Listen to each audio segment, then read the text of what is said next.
संबंधित तीर्थ और टीकों पर हमारी तिलक टीकों पर हमारी चर्चा हो चुकी है। आज आचार्य जी से निवेदन करूंगा कि मूर्ति पूजा पर हमारा मार्गदर्शन करें।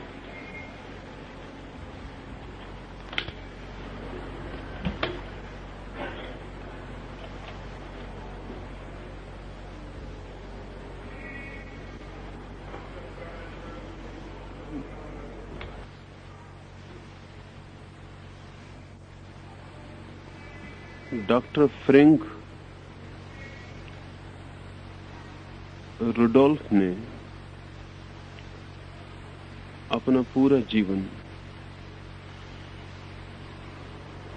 एक बहुत ही अनूठी प्रक्रिया की खोज में लगाया है। उस प्रक्रिया के संबंध में थोड़ा आपसे कहूं तो मूर्ति पूजा को समझना आसान हो जाएगा। पृथ्वी पर जितनी भी जंगली जातियां हैं, आदिवासी हैं,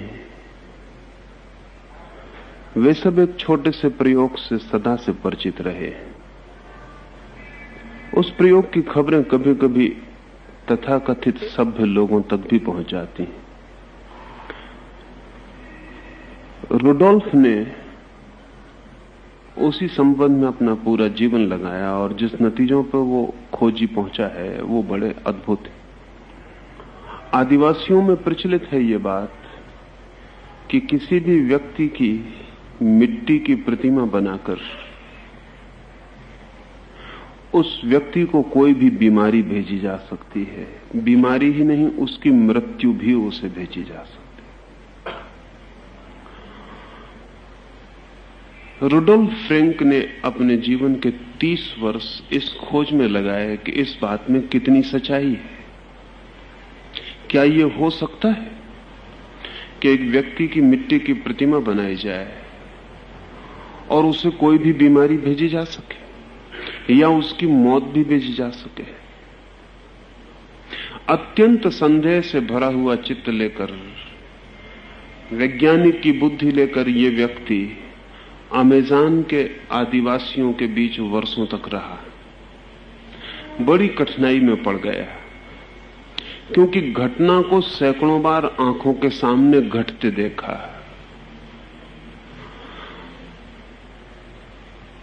हजारों मील दूर भी वो व्यक्ति हो तो भी उसकी मिट्टी की प्रतिमा बनाकर उस तक विशेष बीमारियां और उसकी मौत भी भेजी जा सकती है। वर्षों के अध्ययन के बाद ये तो तय हो गया कि ये घटना घटती है, लेकिन कैसे घटती है, इसके पीछे राज क्या है, इसके पीछे प्रक्रिया क्या है। रुडोल्फ ने लिखा है कि प्रक्रिया के संबंध में जो बातें मुझे पता चल सकी हैं और जिन पर मैंने स्वयं प्रयोग करके देख लिया है वे 3 हैं। एक, मिट्टी की प्रतिमा जरूरी नहीं है कि उस व्यक्ति की शकल से बिल्कुल मिलती जुलती बने। बनाना भी कठिन है, अति मुश्किल है। महत्वपूर्ण यह नहीं है कि उस शक्ल से मिले, महत्वपूर्ण यह है कि उस मिट्टी की प्रतिमा में उस व्यक्ति की शक्ल को प्रतिष्ठित किया जा सके। जैसे अगर कोई मिट्टी की प्रतिमा बनाए आपकी, तो वो तो कोई बहुत बड़ा मूर्तिकार हो तब आपसे मिला पाए, तब भी पूरा ना मिला पाए। एक साधारण आदमी मिट्टी की प्रतिमा आपकी बनाएगा तो वो सिर्फ प्रतीक होगी, चेहरा तो नहीं होगा, सिर होगा, हाथ पैर होंगे, एक दूर का प्रतीक भर होगा। लेकिन रुडोल्फ का कहना है कि अगर वो व्यक्ति आंख बंद करके और आपकी पूरी की पूरी प्रतिमा को मन में पूरा स्मरण कर सके और उसको इस मिट्टी की प्रतिमा पर आरोपित कर सके, तो ये प्रतिमा आपका प्रतीक बन के सक्रिय हो जाएगी। उसे प्रतिस्थापित करने की भी व्यवस्था है। मैंने पीछे तिलक के संबंध में आपसे कहा कि आपकी दोनों आंखों के बीच में तीसरे आंख की संभावना के संबंध में योग का निष्कर्ष है।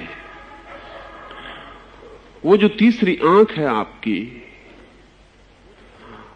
वो बहुत बड़ी आज्ञा की शक्ति रखती है अपने में, और ऐसा समझ सकते हैं कि बहुत बड़ा ट्रांसमिशन का केंद्र है।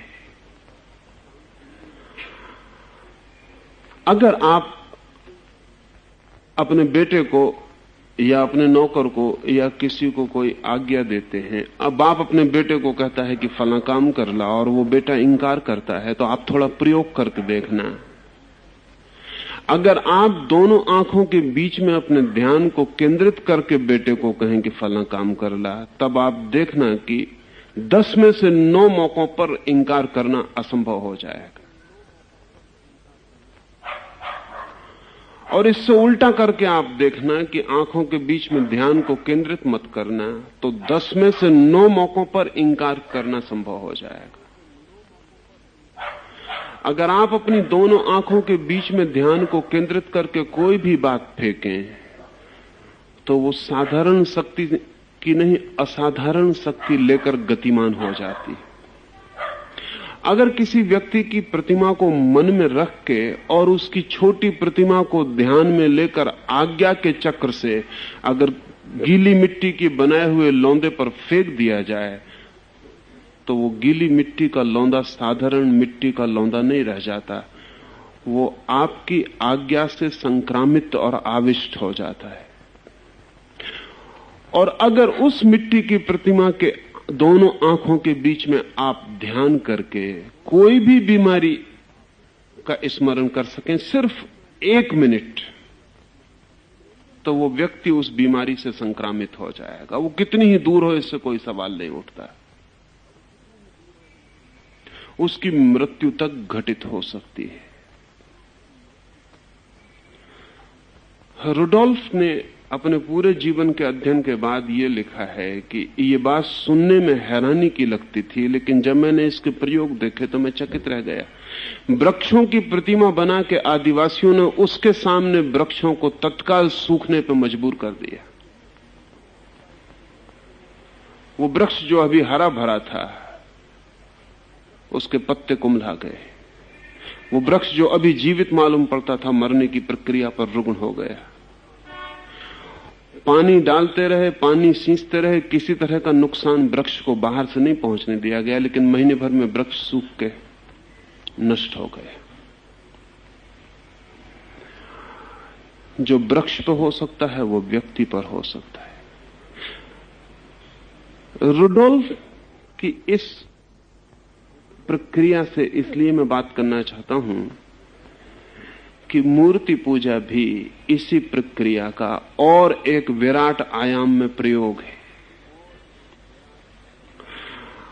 अगर हम व्यक्तियों को बीमार कर सकते हैं, व्यक्तियों की मृत्यु ला सकते हैं, तो कोई भी कारण नहीं है कि हम जो व्यक्ति मृत्यु के पार जा चुके हैं उनसे पुनः संबंध स्थापित कर सकें। और कोई कारण नहीं है कि इस जगत में जो विराट व्याप्त है, उस विराट के निकट हम पहुंचने के लिए कोई छलांग मूर्ति से ले सकें। मूर्ति पूजा का सारा आधार इस बात पर है कि आपके मस्तिष्क में और विराट परमात्मा के मस्तिष्क में संबंध है। दोनों के संबंध को जोड़ने वाला बीच में एक सेतु चाहिए। संबंधित हैं आप, सिर्फ एक सेतु चाहिए। वो सेतु निर्मित हो सकता है, उसके निर्माण का प्रयोग ही मूर्ति है, और निश्चित ही वो सेतु मूर्ति ही होगा, क्योंकि आप अमूर्त से सीधा कोई संबंध स्थापित न कर पाएंगे। आपको अमूर्त का तो कोई पता ही नहीं है, चाहे कोई कितनी ही बात करता हो निराकार परमात्मा की, अमूर्त परमात्मा की, वो बात ही रह जाती है, आपको कुछ ख्याल में नहीं आता। असल में आपके मस्तिष्क के पास जितने अनुभव हैं वो सभी मूर्त के अनुभव हैं, आकार के अनुभव हैं। निराकार का आपको एक भी अनुभव नहीं है। जिसका कोई भी अनुभव नहीं है, उस संबंध में कोई भी शब्द आपको कोई स्मरण न दिला पाएगा। और निराकार की बात आप करते रहेंगे और आकार में जीते रहेंगे। अगर उस निराकार से भी कोई संबंध स्थापित करना हो तो कोई ऐसी चीज बनाना पड़ेगी जो एक तरफ से आकार वाली हो और दूसरी तरफ से निराकार वाली हो। यही मूर्ति का रहस्य है। इसे मैं फिर से समझा दूं आपको, कोई ऐसा सेतु बनाना पड़ेगा जो हमारी तरफ आकार वाला हो, परमात्मा की तरफ निराकार हो जाए। हम जहां खड़े हैं वहां उसका एक छोर तो मूर्त हो और जहां परमात्मा है दूसरा छोर उसका अमूर्त हो जाए, तो ही सेतु बन सकता है। अगर वो मूर्ति बिल्कुल मूर्ति है तो फिर सेतु नहीं बनेगा। अगर वो मूर्ति बिल्कुल अमूर्त है तो भी सेतु नहीं बनेगा। मूर्ति को दोहरा काम करना पड़ेगा। हम जहां खड़े हैं वहां उसका छोर दिखाई पड़े और जहां परमात्मा है वहां निराकार में खो जाए। इसलिए ये मूर्ति पूजा शब्द बहुत अद्भुत है और जो अर्थ मैं आपसे कहूंगा वो आपके ख्याल में कभी भी नहीं आया होगा। अगर मैं ऐसा कहूं कि मूर्ति पूजा शब्द गलत है तो आपको बड़ी कठिनाई होगी। असल में मूर्ति पूजा शब्द बिल्कुल ही गलत है। गलत इसलिए है कि जो व्यक्ति पूजा करना जानता है उसके लिए मूर्ति मिट जाती है। जो व्यक्ति पूजा करना जानता है उसके लिए मूर्ति मिट जाती है, और जिसके लिए मूर्ति दिखाई पड़ती है उसने कभी पूजा की नहीं है, उसे पूजा का कोई पता नहीं। और मूर्ति पूजा शब्द में हम दो शब्दों का प्रयोग कर रहे हैं, एक पूजा का और एक मूर्ति का। ये दोनों एक ही व्यक्ति के अनुभव में कभी नहीं आते। इनमें मूर्ति शब्द तो उन लोगों का है जिन्होंने कभी पूजा नहीं की, और पूजा उनका है जिन्होंने कभी मूर्ति नहीं देखी। अगर इसे और दूसरी तरह से कहा जाए तो ऐसा कहा जा सकता है कि पूजा जो है वो मूर्ति को मिटाने की कला है। वो जो मूर्ति है आकार वाली, उसको मिटाने की कला का नाम पूजा है।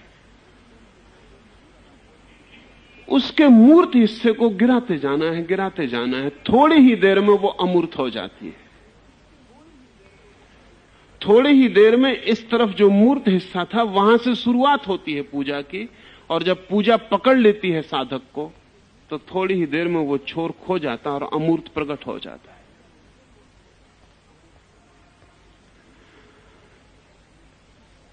मूर्ति पूजा शब्द सेल्फ कंट्राडिक्टरी है। इसलिए जो पूजा करता है वो हैरान होता है कि मूर्ति कहां, और जिसने कभी पूजा नहीं की वो कहता है कि इस पत्थर को रख के क्या होगा, ये मूर्ति को रख के क्या होगा।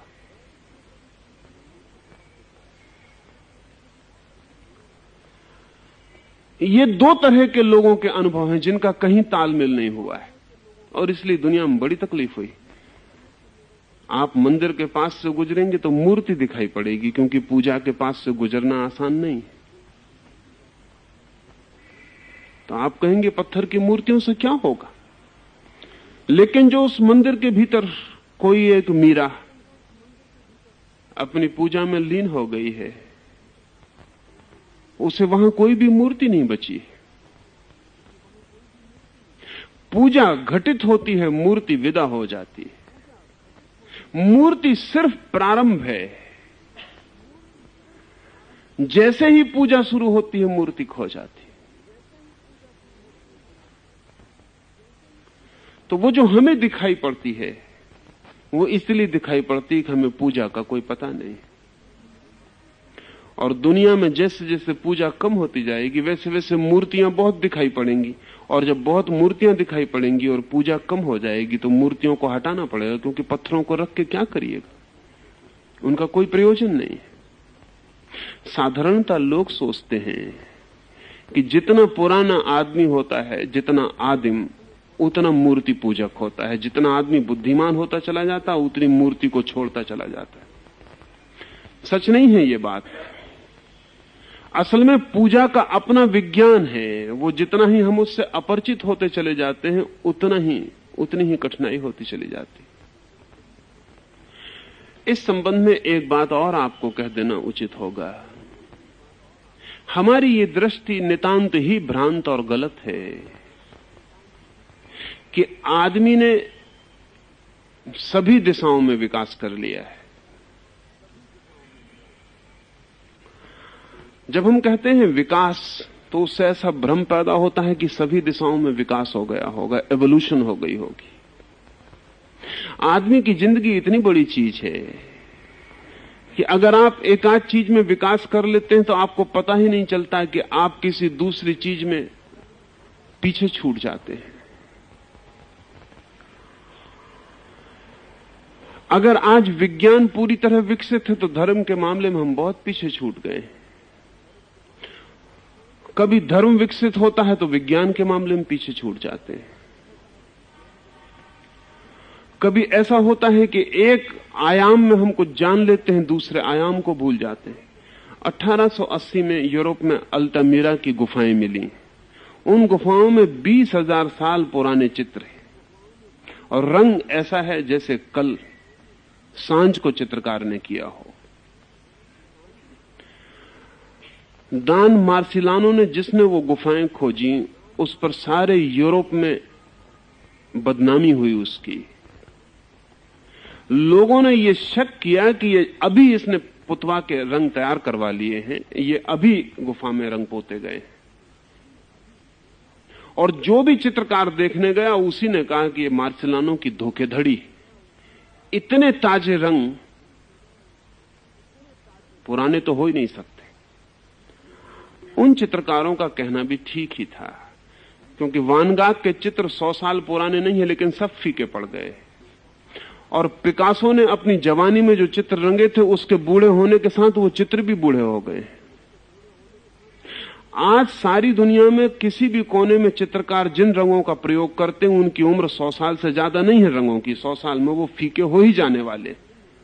लेकिन जब मार्सिलानो की खोज पूरी तरह सिद्ध हुई और उन गुफाओं का निर्णायक रूप से निष्कर्ष निकल गया कि वो 20,000 साल पुरानी हैं, तो बड़ी मुश्किल हो गई। क्योंकि जिन लोगों ने वो रंग बनाए होंगे, रंग बनाने के संबंध में वो हमसे बहुत विकसित रहे होंगे। हम आज चांद पे पहुंच सकते हैं, लेकिन 100 साल से ज्यादा चलने वाला रंग बनाने में हम अभी समर्थ नहीं। ये थोड़ी हैरानी की बात मालूम पड़ती है। और 20 साल पहले जिन लोगों ने वो रंग बनाए होंगे, वो कुछ कीमिया जानते थे जो हमें बिल्कुल पता नहीं है। इजिप्ट की ममीज हैं, कोई 10,000 साल पुरानी आदमी के शरीर है, वो जरा भी नहीं खराब हुए। वो ऐसे ही रखे हैं जैसे कल रखे गए हों। और आज तक भी राज नहीं खोला जा सका है कि किस रासायनिक द्रव्यों का उपयोग किया गया था जिससे कि लाशें इतनी सुरक्षित 10,000 साल तक रह सकी। वैज्ञानिक कहते हैं कि वो ठीक वैसी ही है जैसे कल आदमी मरा हो। किसी तरह का डिटेरिएशन, किसी तरह का उनमें ह्रास नहीं हुआ है। पर हम साफ नहीं कर पाए अभी तक कि कौन से द्रव्यों का उपयोग हुआ है। इजिप्ट के पिरामिडों पर जो पत्थर चढ़ाए गए हैं, अभी भी हमारे पास कोई क्रेन नहीं है जिनसे हम उन्हें चढ़ा सकें। आदमी के तो बस की बात ही नहीं है। लेकिन जिन लोगों ने वो चढ़ाए थे पत्थर, उनके पास क्रेन रही होगी, इसकी संभावना कम मालूम होती। तो जरूर उनके पास कोई और टेक्निक और तरकीबें रही होंगी जिनसे वो पत्थर चढ़ाए गए, जिनका हमें कोई अंदाज नहीं है। और जीवन के सत्य बहुआयामी हैं। एक ही काम बहुत तरह से किया जा सकता है और एक ही काम तक पहुंचने के बहुत से तकनीक और बहुत सी विधियां हो सकती हैं। और फिर जीवन इतना बड़ा है कि जब हम एक दिशा में लग जाते हैं तो हम दूसरी दिशाओं को भूल जाते हैं। मूर्ति बहुत विकसित लोगों ने पैदा की थी। सोचने जैसा है, क्योंकि मूर्ति का संबंध है वो जो कॉस्मिक फोर्स है हमारे चारों तरफ, जो ब्रह्म शक्ति है, उससे संबंधित होने का सेतु है वो। जिन लोगों ने भी मूर्ति विकसित की होगी, उन लोगों ने जीवन के परम रहस्य के प्रति सेतु बनाया था। हम कहते हैं कि हमने बिजली खोज ली है। निश्चित ही हम उन कौमों से ज्यादा सभ्य हैं जो बिजली नहीं खोज सके। निश्चित ही हमने रेडियो वेव्स खोज ली हैं और हम क्षणों में एक खबर को दूसरे मुल्क तक पहुंचा पाते हैं। निश्चित ही जो लोग सिर्फ अपनी आवाज पर निर्भर करते हैं और चिल्ला के फरलांग 2 फरलांग तक आवाज पहुंचा पाते हैं, उनसे हम ज्यादा विकसित हैं। लेकिन जिन लोगों ने जीवन की परम सत्ता के साथ संबंध जोड़ने का सेतु खोज लिया था, उनके सामने हम बहुत बच्चे हैं। हमारी बिजली और हमारा रेडियो और हमारा सब खिलौने।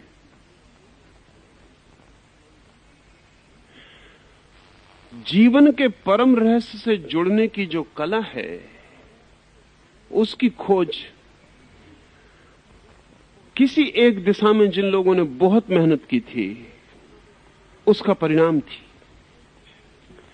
मूर्ति का प्रयोजन है हमारी तरफ, मनुष्य की तरफ आकार हो उसमें, और उस आकार में से कहीं एक द्वार खुलता हो जो निराकार में ले जाता हो। जैसे मेरे घर की खिड़की, घर की खिड़की तो आकार वाली ही होगी।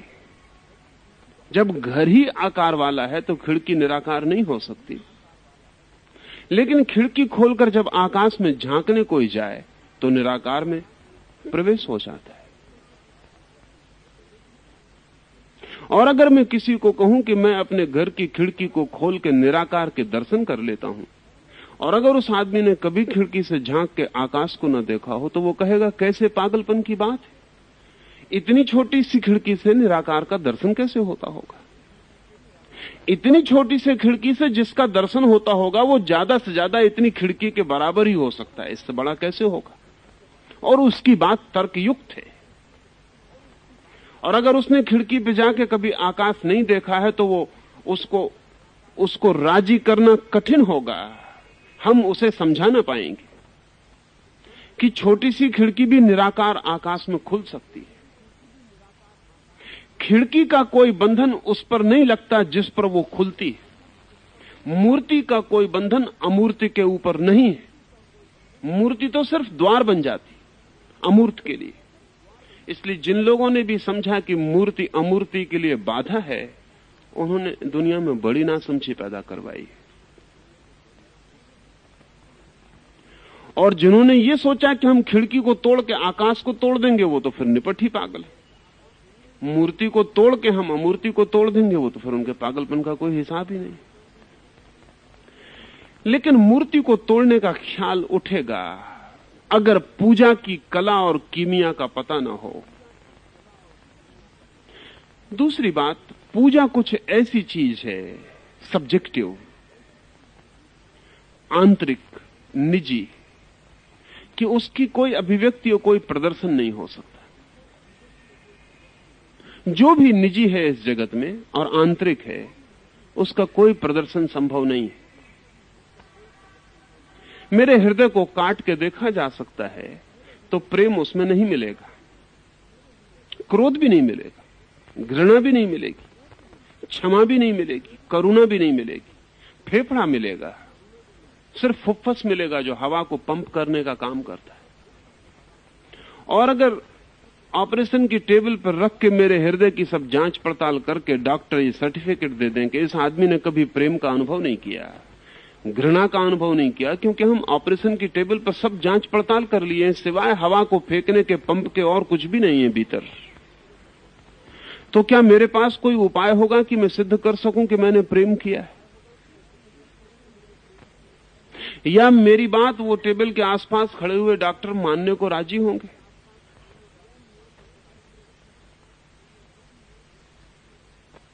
कठिन है मामला। डॉक्टर इतनी कह सकते हैं कि आपको भ्रम पैदा हुआ होगा, इतना ही कह सकते हैं कि आपको भ्रम पैदा हुआ होगा। मैं उनसे ये जरूर पूछ सकता हूं कि आपको कभी प्रेम और घृणा का अनुभव हुआ है? अगर वो तर्क युक्त हैं तो वो कहेंगे कि हमें भी इस तरह के भ्रम हुए हैं, भ्रम, इल्यूजन्स हुए हैं। बाकी टेबल पर जो रखा है वो तो वास्तविक तथ्य है। यहां सिर्फ हवा को फेंकने का फुफ्फस है भीतर, हृदय जैसी कोई भी तो चीज नहीं। आंख को ऑपरेशन करके सारा उपाय कर लिया जाए तो भी इसका तो कोई पता नहीं चलता कि भीतर सपने देखे गए होंगे। अगर हम एक आदमी की आंख का पूरा यंत्र भी खोल के टेबल पर रख लें तो भी हमें अनंत काल तक खोज करने पर भी इसका पता नहीं चलेगा कि इस आंख ने रात को बंद हालत में कोई सपने भी देखे होंगे। लेकिन हम सबने सपने देखे, उन सपनों का अस्तित्व कहां है? या तो हमने झूठे सपने देखे, लेकिन झूठे सपने कहने से क्या मतलब होता है? झूठे हो तो भी देखे तो हैं ही, वो घटे तो हैं ही। कितने ही असत्य रहे हो तो भी वो घटना तो हमारे भीतर हुई है। और कितना ही झूठा सपना रहा हो, जब जोर से घबराहट पैदा हो गई है और जाग के पाया है तो हृदय धड़कता हुआ पाया है। और कितने ही झूठा सपना रहा हो, अगर उसमें रोए हैं और आंख खोल कर देखी तो आंख में आंसू पाए। कुछ भीतर घटा तो है ही, लेकिन आंख के कण कण को भी तोड़ के देख लेने पर इसका कोई पता नहीं चलता कि भीतर सपने जैसी कोई घटना घटती। सब्जेक्टिव है, आंतरिक है, कोई बाह्य प्रदर्शन संभव नहीं है। मूर्ति तो दिखाई पड़ती है, उसका बाह्य प्रदर्शन हो सकता है, वो आंख की तरह है, वो फेफड़े की तरह है। पूजा दिखाई नहीं पड़ सकती, वो प्रेम की तरह है, वो भीतर देखे गए स्वप्न की तरह है। इसलिए जब आप मंदिर के पास से दिखाई पड़ जाते हैं तो आपको मूर्ति दिखाई पड़ती है, पूजा तो कभी दिखाई नहीं पड़ती। और इसलिए अगर मीरा को आपने किसी मूर्ति के आगे नाचते देखा है तो सोचा होगा पागल है, स्वभावता, क्योंकि पूजा तो दिखाई नहीं पड़ती, इसलिए किसी भ्रम में है। पत्थर के सामने नाचती है, पागल है। रामकृष्ण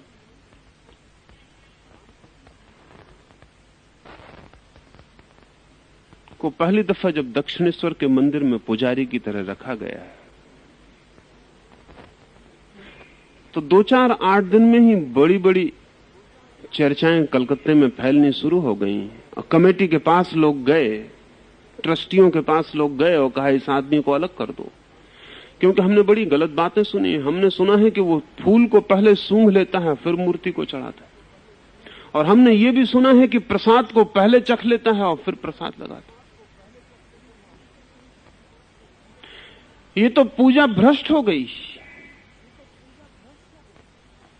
रामकृष्ण को कमेटी ने बुलाया और कहा कि क्या कर रहे हैं आप? हमने सुना कि फूल आप पहले सूंघ लेते फिर परमात्मा को चढ़ाते, और भोग आप पहले खुद लगा लेते हैं फिर परमात्मा को चढ़ाते। रामकृष्ण ने कहा हां, क्योंकि मैंने मेरी मां को देखा है, वो खाना बनाती थी तो पहले खुद चख लेती थी फिर मुझे देती थी।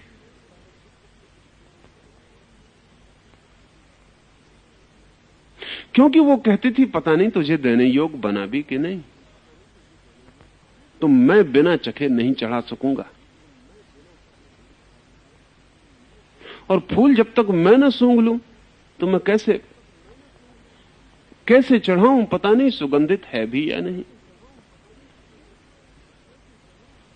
पर उन्होंने कहा ये तो सब पूजा का विधान टूट जाएगा। रामकृष्ण ने कहा कैसी बात करते हैं, पूजा का कोई विधान होता है, प्रेम का कोई विधान होता है, कोई कॉन्स्टिट्यूशन होता है, कोई विधि होती। जहां विधि हो जाती है वहीं पूजा मर जाती है, जहां विधान हो जाता है वहीं प्रेम मर जाता है।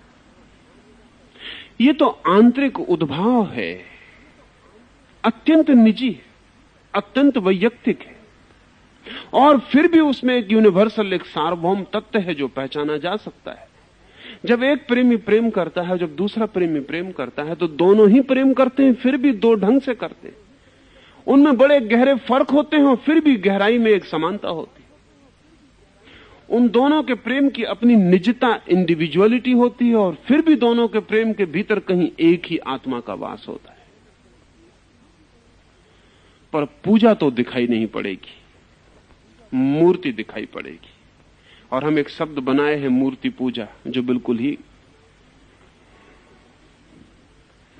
ही गलत है। पूजा है मूर्ति को मिटाने का ढंग।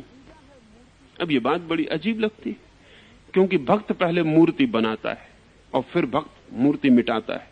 मिटाता है बड़े चिन्हमय अर्थों में, बनाता है बड़े मृण्मय अर्थों में। बनाता है मिट्टी में और मिटाता है परम सत्ता में।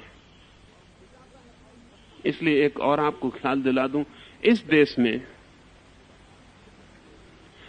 हजारों साल तक हमने मूर्तियां बनाई और विसर्जित की। अब भी हम मूर्तियां बनाते और विसर्जित करते हैं।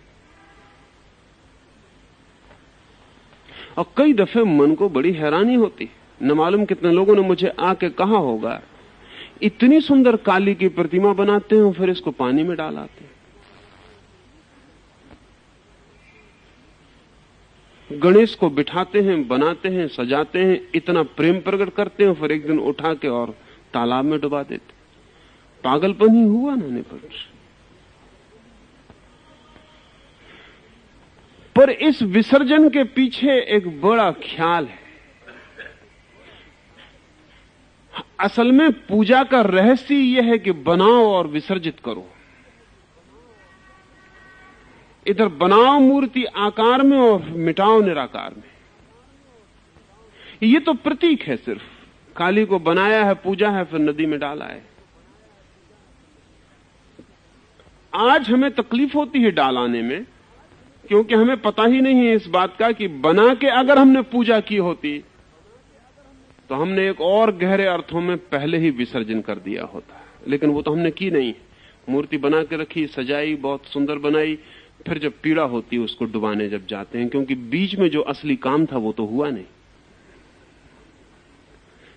अगर बीच में पूजा की घटना घट जाती तो मूर्ति बनी रहती और हमारे हृदय ने उसे विसर्जित कर दिया होता परमात्मा ने।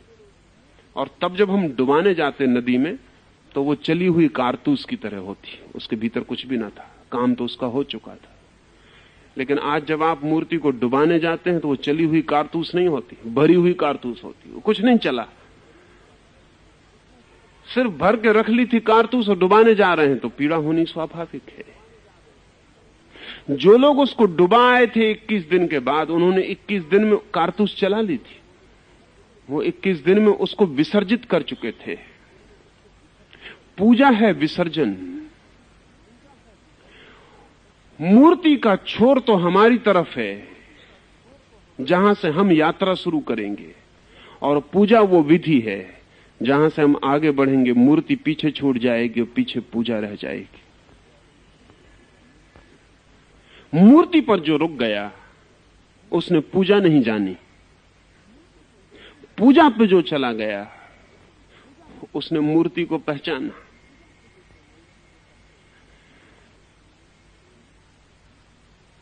इस मूर्ति के पीछे, इस मूर्ति के प्रयोग में, इस पूजा में क्या मूल आधार सूत्र हैं? एक, जिस परम सत्य की आप खोज में चले हैं, परम शक्ति की खोज में चले हैं,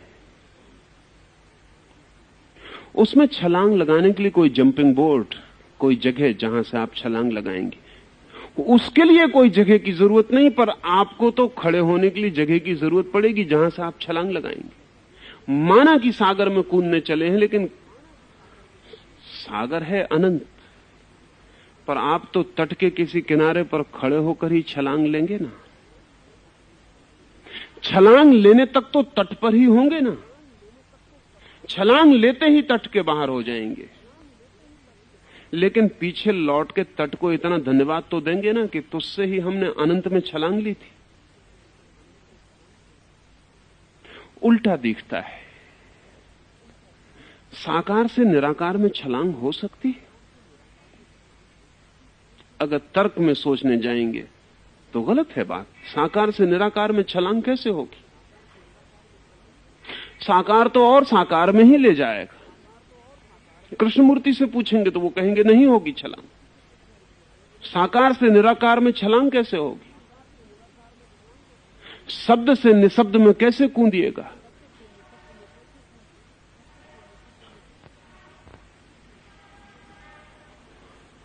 नहीं, पर सब छलांग साकार से निराकार में होती है,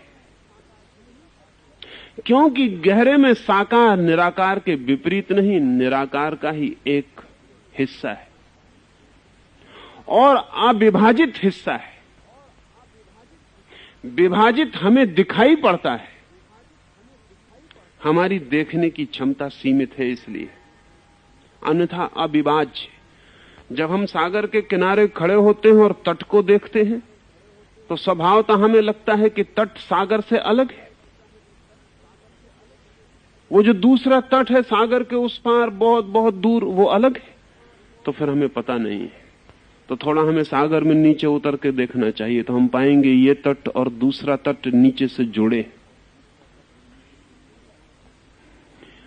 अगर हम वैज्ञानिक की भाषा में सोचें, ठीक ठीक भाषा में सोचें, तो एक बहुत मजेदार घटना पता चलेगी। सागर में मिट्टी है पूरी तरह, और मिट्टी में सागर सब जगह छिपा है। जहां गड्ढा खोदिए वहीं पानी निकल आता है, और सागर में गड्ढा खोदिए मिट्टी निकल आएगी। अगर इसको ठीक वैज्ञानिक भाषा में कहें तो इसका मतलब हुआ कि सागर में मिट्टी की मात्रा जरा कम और पानी की मात्रा जरा ज्यादा है, और मिट्टी में, मिट्टी की जमीन में मिट्टी की मात्रा जरा ज्यादा और पानी की मात्रा जरा कम है। फर्क मात्रा का है, डिग्रीज का है, और दोनों अलग जरा भी नहीं है, सब संयुक्त है। जिसको हम साकार कहते हैं वो भी निराकार से संयुक्त है, जिसको हम निराकार कहते हैं वो साकार से संयुक्त है, और हम साकार में खड़े हैं। मूर्ति की दृष्टि इस सत्य को स्वीकार करके चलती है कि हम साकार में खड़े हैं। वो हमारी स्थिति है, उसको इंकार करने का उपाय नहीं, और हम जहां खड़े हैं वहीं से यात्रा शुरू हो सकती है। ध्यान रहे, हमें जहां होना चाहिए वहां से यात्रा शुरू नहीं हो सकती, हम जहां हैं वहीं से यात्रा शुरू हो सकती। बड़ी तार्किक दृष्टियां वहां से शुरू करती हैं यात्रा जहां हमें होना चाहिए। जहां हम हैं ही नहीं, वहां से यात्रा शुरू नहीं होगी। जहां हम हैं वहीं से यात्रा शुरू होगी। हम कहां हैं? हम मूर्त में जी रहे हैं। हमारी सारी अनुभव की संपदा मूर्ति की संपदा है। हमने कुछ भी ऐसा नहीं जाना जो मूर्त ना हो, आकार वाला ना हो। हमने सब आकार में जाना है। प्रेम किया है तो आकार को, और घृणा की है तो आकार को, आसक्त हुए हैं तो आकार में, और अनासक्ति साधी है तो आकार से। मित्र बने हैं तो आकार में, और शत्रु बनाए हैं तो आकार में। हमने जो भी किया है वो आकार है। मूर्ति इस सत्य को स्वीकार करती है, और इसलिए अगर हमें निराकार की यात्रा पर निकालना है तो हमें निराकार के लिए भी आकार देना पड़ेगा। निश्चित ही ये आकार अपनी अपनी प्रीति के आकार होंगे। किसी ने महावीर में निराकार को अनुभव किया है, किसी ने कृष्ण में निराकार को अनुभव किया है, किसी ने जीसस में निराकार के दर्शन किए। तो जिसने जीसस में निराकार के दर्शन किए हैं, जिसने जीसस की आंखों में झांका और वो दरवाजा मिल गया उसे, जिससे खुला आकाश दिखाई पड़ता है, जिसने जीसस का हाथ पकड़ा और थोड़ी देर में हाथ मिट गया और अनंत का हाथ हाथ में आ गया, जिसने जीसस की वाणी सुनी और शब्द नहीं, शब्द के जो पार है उसकी प्रतिध्वनि हृदय में गूंज गई, वो अगर जीसस की मूर्ति बना के पूजा में लग सके तो निराकार में छलांग के लिए उसे इससे ज्यादा आसान कोई और बात ना हो सकेगी। किसी को कृष्ण में दिखाई पड़ा है, किसी को बुद्ध में, किसी को महावीर में, जहां से भी, और सबसे पहले हमें किसी में ही दिखाई पड़ेगा, ये स्मरण रखें। सबसे पहले हमें सीधा शुद्ध निराकार दिखाई नहीं पड़ जाएगा। शुद्ध निराकार को देखने की हमारी क्षमता और पात्रता नहीं। निराकार भी बंध के ही आएगा कहीं, तभी हमें दिखाई पड़ेगा। अवतार का यही अर्थ है, निराकार का बंधा हुआ रूप। निराकार की सीमा, उल्टा लगता है पर यही अर्थ है अवतार का। एक झरोखा जहां से बड़ा आकाश दिखाई पड़ जाता है, एक झलक।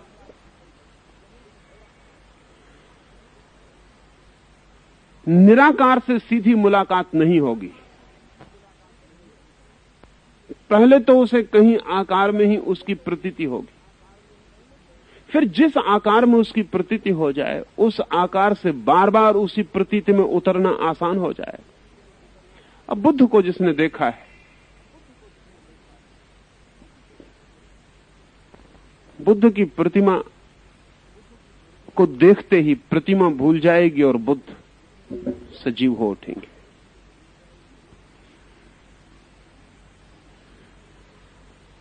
जिसने बुद्ध को चाहा है और प्रेम किया है, ज्यादा देर नहीं लगेगी कि पत्थर की प्रतिमा विलीन हो जाए और सजीव व्यक्तित्व स्थापित हो जाए। ज्यादा देर नहीं लगेगी।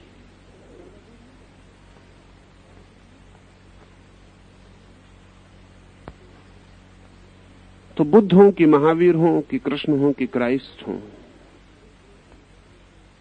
वे सब अपने पीछे व्यवस्थाएं छोड़ गए हैं, जिन व्यवस्थाओं से उनको चाहने वाला व्यक्ति कभी भी उनसे पुनः संबंधित हो जाए।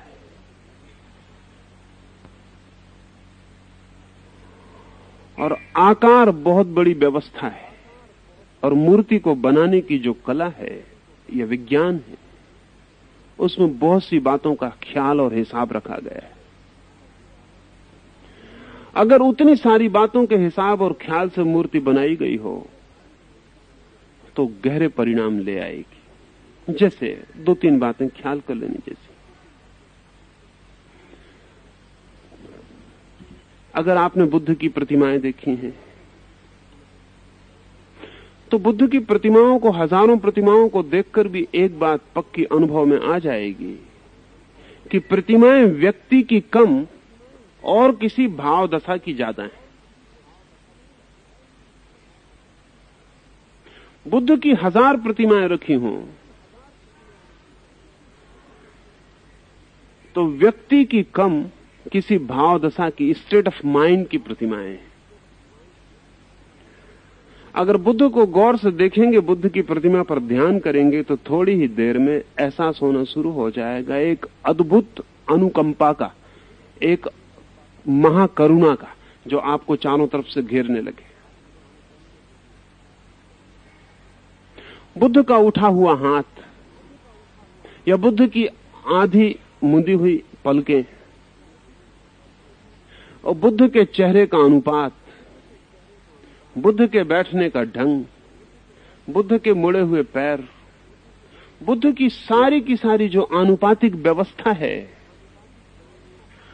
वो व्यवस्था किसी गहरे में आपके भीतर करुणा से संबंध जोड़ने का उपाय है। कोई पूछ रहा था फ्रांस के एक बहुत बड़े चित्रकार सेजान से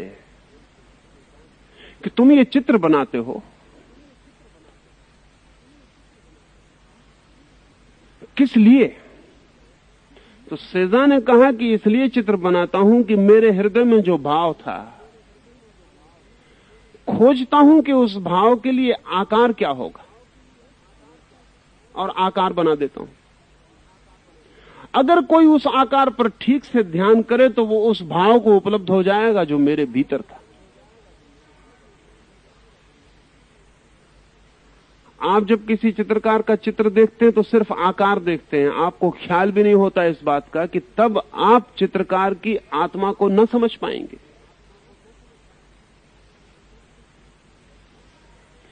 एक कागज पर कोई आड़ी तड़ी लकीरें खींच दे तो सिर्फ आड़ी तड़ी लकीरें नहीं होती।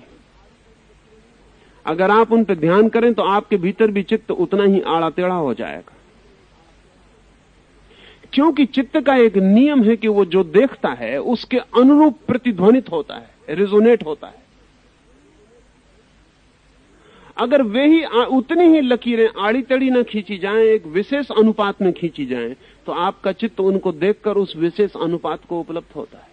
एक फूल को देख के आपको जो खुशी उपलब्ध होती है, आपको पता भी नहीं होगा कि वो फूल की कम फूल की पखड़ियों के अनुपात की है।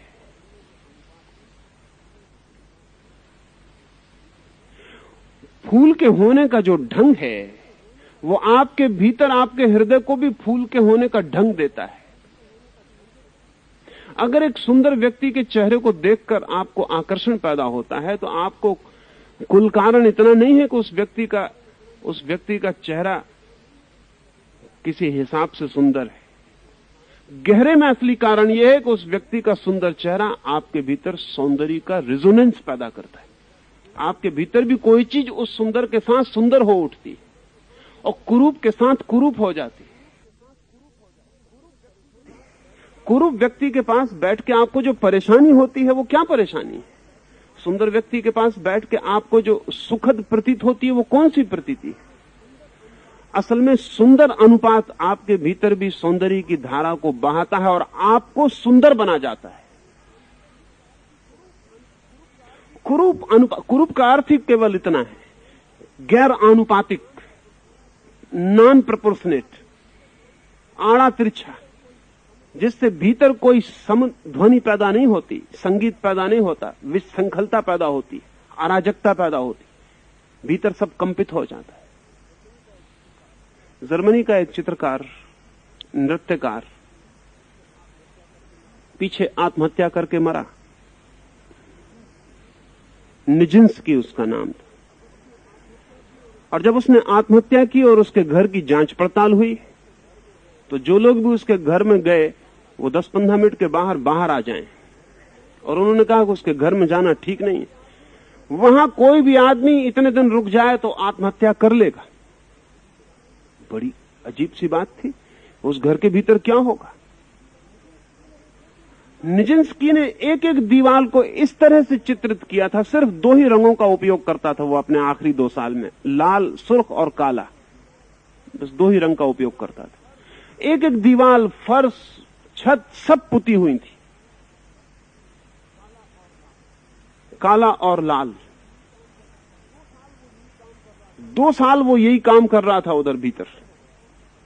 पागल हो गया था, आश्चर्य नहीं, और अगर आत्महत्या कर ली तो आश्चर्य नहीं है। जिन लोगों ने उसके मकान को देखा, बाद में उन सभी लोगों ने कहा कि उस मकान के भीतर 2 साल कोई भी रह जाए तो पागल होकर रहेगा। और आत्महत्या 2 साल तक भी बच जाए करने से यह भी काफी मालूम पड़ता है। निजिंस्की अद्भुत हिम्मत का आदमी रहा होगा। सारा का सारा वातावरण पूरा का पूरा इतना अराजक कि जिसका कोई हिसाब नहीं। आप जो भी देखते हैं उसकी प्रतिध्वनि भीतर होती है और आप किसी गहरे अर्थों में उसी जैसे हो जाते हैं। बुद्ध की सारी मूर्तियां करुणा के आसपास निर्मित हैं, क्योंकि करुणा बुद्ध का आंतरिक संदेश है, कंपैशन। और करुणा आ जाए तो बुद्ध कहते हैं सब आ गया। करुणा का क्या अर्थ है? प्रेम नहीं है करुणा का अर्थ। प्रेम तो हम सबको आता है और चला जाता है।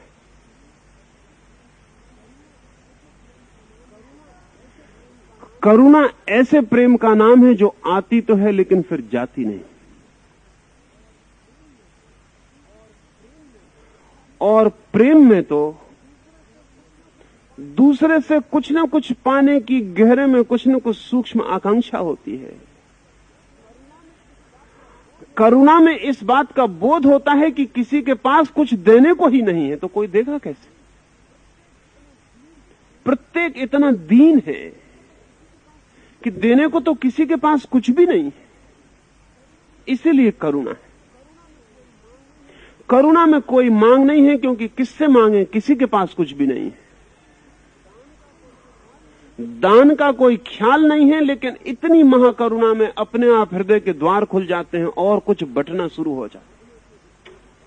बुद्ध ने अपने भिक्षुओं को कहा था कि तुम ध्यान करो, पूजा करो, प्रार्थना करो, लेकिन स्मरण रखना, पूजा और प्रार्थना और ध्यान के बाद तुम्हें जो शांति मिले तत्क्षण उसे बांट देना, एक क्षण भी अपने पास मत रखना। तुम्हें मैं अधार्मिक कहूंगा अगर तुमने एक क्षण भी अपने पास रखा। जब तुम्हें आनंद का अनुभव हो, ध्यान के बाद तत्क्षण प्रार्थना करना कि हे प्रभु, उन सबको मिल जाए जिन्हें आवश्यकता है। खोल देना अपना द्वार हृदय का और बह जाने देना, जहां जहां गड्ढे हैं वहां वहां। एक क्षण भी रोकना मत, नहीं तो मैं तुम्हें अधार्मिक कहूंगा।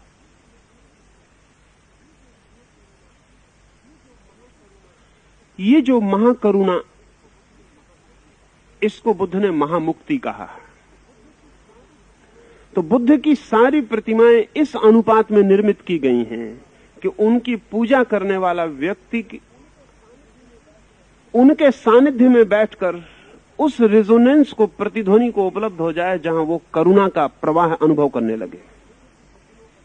अब अगर बुद्ध की प्रतिमा पर बैठकर पूजा करेंगे तो कैसे करेंगे? मैं उदाहरण एक ले रहा हूं ताकि आपको और भी ख्याल आ सकेगा।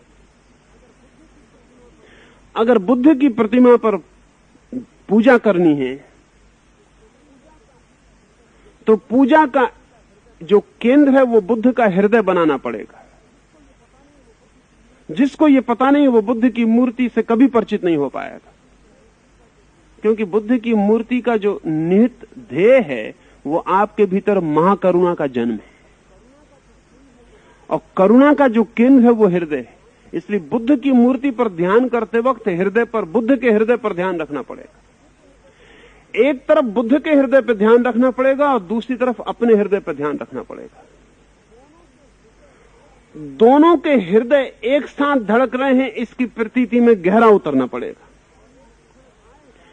और एक क्षण आएगा कि अपना ही हृदय धड़कता हुआ मालूम नहीं पड़ेगा, बल्कि अपने ही हृदय से जैसे एक धागा जुड़ा हो और बुद्ध की प्रतिमा के भीतर भी हृदय धड़कता हो। ये सिर्फ मालूम ही नहीं पड़ेगा, बुद्ध की प्रतिमा पर ठीक हृदय की धड़कन खुली आंख से भी अनुभव होने लगेगी।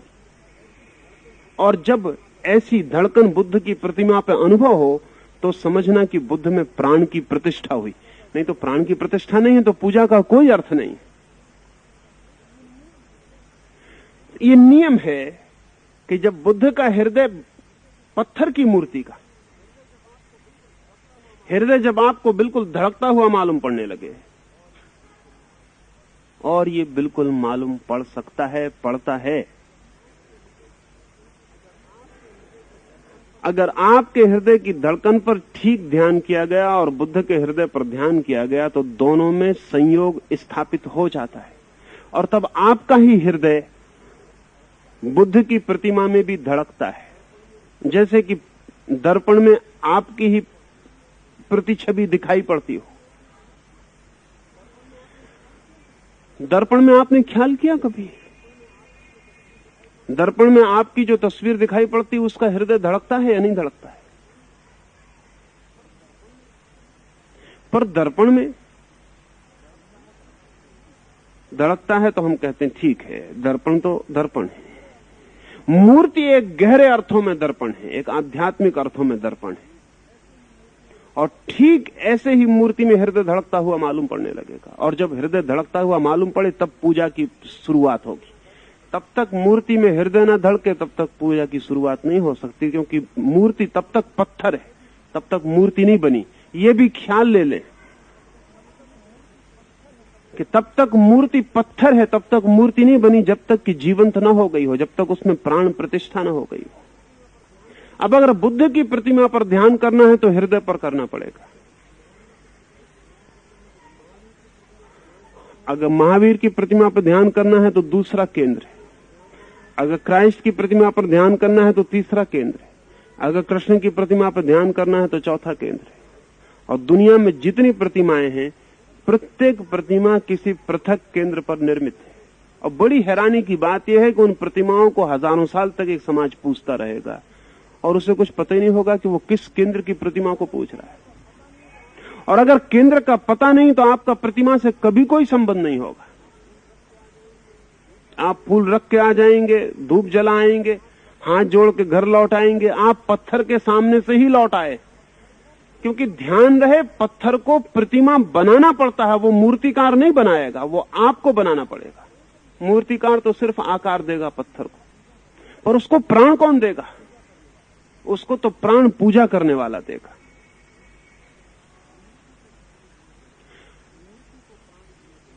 मूर्ति को प्राण दिए बिना वो पत्थर है। और प्राण दिए जाने के बाद पूजा का प्रारंभ होता है। पूजा क्या है? अगर आप किसी मूर्ति को प्राण देने में समर्थ हो जाएं, तो फिर पूजा क्या है? फिर पूजा क्या होगी? जैसे ही मूर्ति को प्राण दिया जा सके, वैसे ही वो जीवंत व्यक्तित्व हो गया। इसको थोड़ा समझना जरूरी होगा।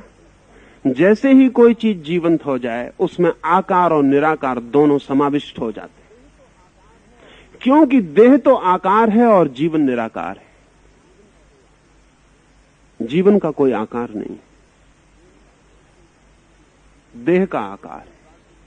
इसलिए मेरा हाथ कोई काट दे तो मेरा जीवन नहीं कटता। और अगर मेरी आंखें बंद हों और मेरे पूरे शरीर से मेरे संबंध तोड़ दिए गए हों और मेरा हाथ काट दिया जाए, तो मुझे पता भी नहीं चलेगा। ऐसा किया जा सकता है कि मेरे मस्तिष्क को पूरा का पूरा निकाल लिया जाए बाहर, और उसे बिल्कुल पता ना चले कि शरीर अलग हो गया है, क्योंकि जीवन का कोई आकार नहीं है, जीवन निराकार है। जहां भी जीवन है, वहां आकार और निराकार का मिलन है। पदार्थ का आकार है, चेतना का कोई आकार नहीं। तो जब तक मूर्ति पत्थर है, तब तक आकार है। और जैसे ही उसको प्राण दिया, प्रतिष्ठा हुई, और भक्त ने अपने हृदय को मूर्ति में धड़काया। ध्यान रहे, जो भक्त अपने हृदय को मूर्ति में न डाल सकेगा, वो भक्त परमात्मा के हृदय को अपने में डालने की पात्रता न पा सकेगा। पात्रता ही यही है। जैसे ही भक्त अपने हृदय को मूर्ति में डाल पाता है और मूर्ति जीवंत हो जाती है, वैसे ही मूर्ति दोनों बातें हो गई। एक तरफ आकार रहा और दूसरी तरफ से निराकार का द्वार खुल गया। अब उस द्वार से यात्रा करने का नाम पूजा है। तो पूजा के संबंध में पहली बात तो यह कि मूर्त से अमूर्ति की यात्रा, उसके एक एक कदम हैं। बुनियादी आधारभूत कदम जो है पूजा का, वो ये है, व्यक्ति सेल्फ सेंट्रिक है, स्वकेंद्रित है। हमारे जीने की सारी व्यवस्था ऐसी है कि जैसे मैं सारी दुनिया का केंद्र हूं, ऐसे हम जीते हैं। सब चांद तारे मेरे लिए घूम रहे हैं, पक्षी मेरे लिए उड़ रहे हैं, सूरज मेरे लिए निकलता है। इस सारे जगत का केंद्र हूं मैं। साधारण व्यक्ति जिसने पूजा को नहीं जाना, स्व केंद्रित होकर जीता है। कुछ भी हो, मैं केंद्र पर हूं, बाकी सारा विश्व मेरी परिधि है। यह हमारी दृष्टि है। पूजा में इस दृष्टि के विपरीत चलना पड़ेगा। केंद्र कहीं और है और मैं परिधि हूं। पूजा का सार सूत्र है, केंद्र कहीं और है, मैं परिधि हूं। अधार्मिक आदमी का सार सूत्र है, मैं केंद्र हूं और सब जगह परिधि। अगर परमात्मा भी कहीं होगा तो वो परिधि पर है, केंद्र में हूं, वो भी मेरे लिए है। कि जब मैं बीमार हो जाऊं तो मेरी बीमारी ठीक कर दे, कि मेरे लड़के को नौकरी ना मिले तो नौकरी लगवा दे, कि किसी मुसीबत में पड़ जाऊं तो मेरा सहारा बन जाए, वो भी मेरे लिए है। ध्यान रहे, जिस आदमी ने इस भांति सोचा हो कि परमात्मा मेरे लिए है, उसकी नास्तिकता नास्तिकता से ज्यादा बदतर। उसे ख्याल ही नहीं वो क्या कह रहा। पूजा का अर्थ है, प्रार्थना का अर्थ है, धार्मिक भाव का अर्थ है कि अब तू केंद्र हुआ और मैं परिधि हूं। जैसे ही मूर्ति जीवंत हो गई और उसका हृदय धड़कने लगा, जैसे ही प्रतीत हुआ कि मूर्ति में प्राण आ गए, निराकार प्रवेश कर गया, वैसे ही जो दूसरा बुनियादी सूत्र है वो ये है कि अब मैं परिधि पर हूं, तू केंद्र पर है। अब मैं तेरे लिए नाचूंगा, तेरे लिए गाऊंगा, तेरे लिए जीऊंगा, तेरे लिए श्वास लूंगा। अब जो कुछ भी होगा तेरे लिए होगा। रामकृष्ण के पास एक बहुत बड़ा ज्ञानी ठहरा हुआ था तोतापुरी। तोतापुरी ने रामकृष्ण से कहा कि तू कब तक मूर्ति में उलझा रहेगा, अब निराकार की यात्रा पर निकलो। तो रामकृष्ण ने कहा कि जरूर निकलूंगा। रामकृष्ण सबसे सीखने को सदा तैयार थे, जो भी सिखाने आ जाता उससे सीखने को तैयार थे। रामकृष्ण ने कहा जरूर निकलूंगा, लेकिन जरा रुको, मैं जरा मां को भीतर जाके पूछाऊं। तोतापुरी ने कहा कौन मां? रामकृष्ण ने कहा काली है ना जो, उनसे मैं जरा पूछाऊं। उस तोतापुरी ने कहा कि यही तो मैं तुम्हें रोकने को कह रहा हूं कि पत्थर में कब तक उलझे रहोगे और तुम वहीं पूछने जा रहे हो। तो रामकृष्ण ने कहा बिना पूछे तो कोई उपाय नहीं, क्योंकि जिस दिन पूजा शुरू हुई थी उस दिन मैं परिधि पर हो गया हूं और उनको केंद्र पर रख लिया।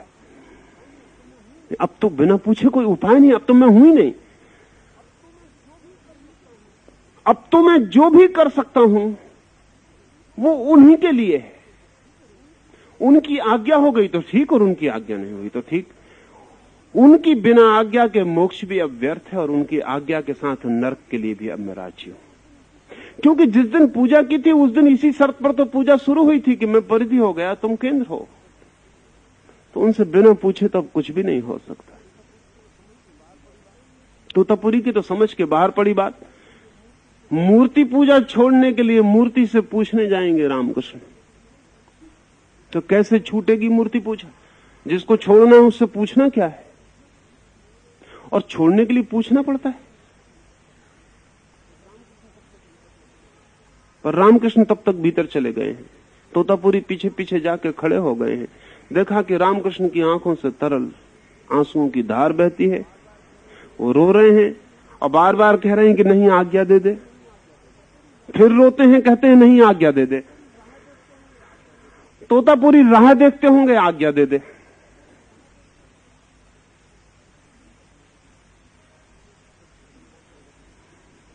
फिर प्रसन्न हो गए, फिर नाचने लगे हैं। तोतापुरी ने कहा कि क्या हुआ?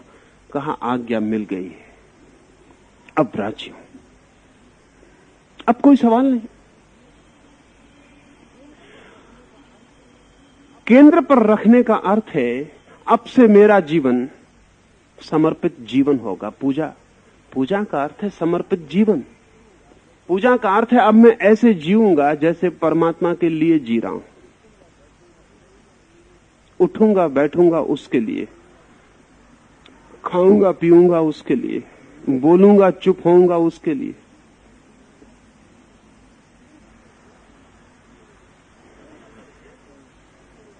केंद्र पर जैसे ही किसी ने निराकार को रखा वैसे ही एक अद्भुत प्रवाह शुरू होता है, एक फैलाव शुरू होता है। हम अपने ही हाथ से सिकुड़ के बैठे हैं, बीज टूट जाता है और वृक्ष बनने लगता है। हम सिकुड़ के बैठे हैं, सब तरफ से दबा के बैठे हैं, वो टूट जाता है। तो फिर बड़े अंकुर निकलते हैं और फैलने शुरू हो जाते हैं। फिर वे इतने अंकुर फैल सकते हैं कि इस पूरे विराट को घेर ले। और बड़े आश्चर्य की बात तो यही है, और धर्म ऐसे बहुत से आश्चर्यों से भरा हुआ है कि जो व्यक्ति अपने को बचाता है वो मिटा लेता है, और जो अपने को खो देता है पूजा में वो अपने को पा लेता है। ये तो पूजा का आधार है। परमात्मा को रखना है केंद्र पर, स्वयं को रख देना है परिधि पर। बहुत कठिन, हमें ख्याल ही नहीं होता कि ये कैसे हो सकेगा। हम पैदा होते से ही अपने को केंद्र मान के जीते हैं।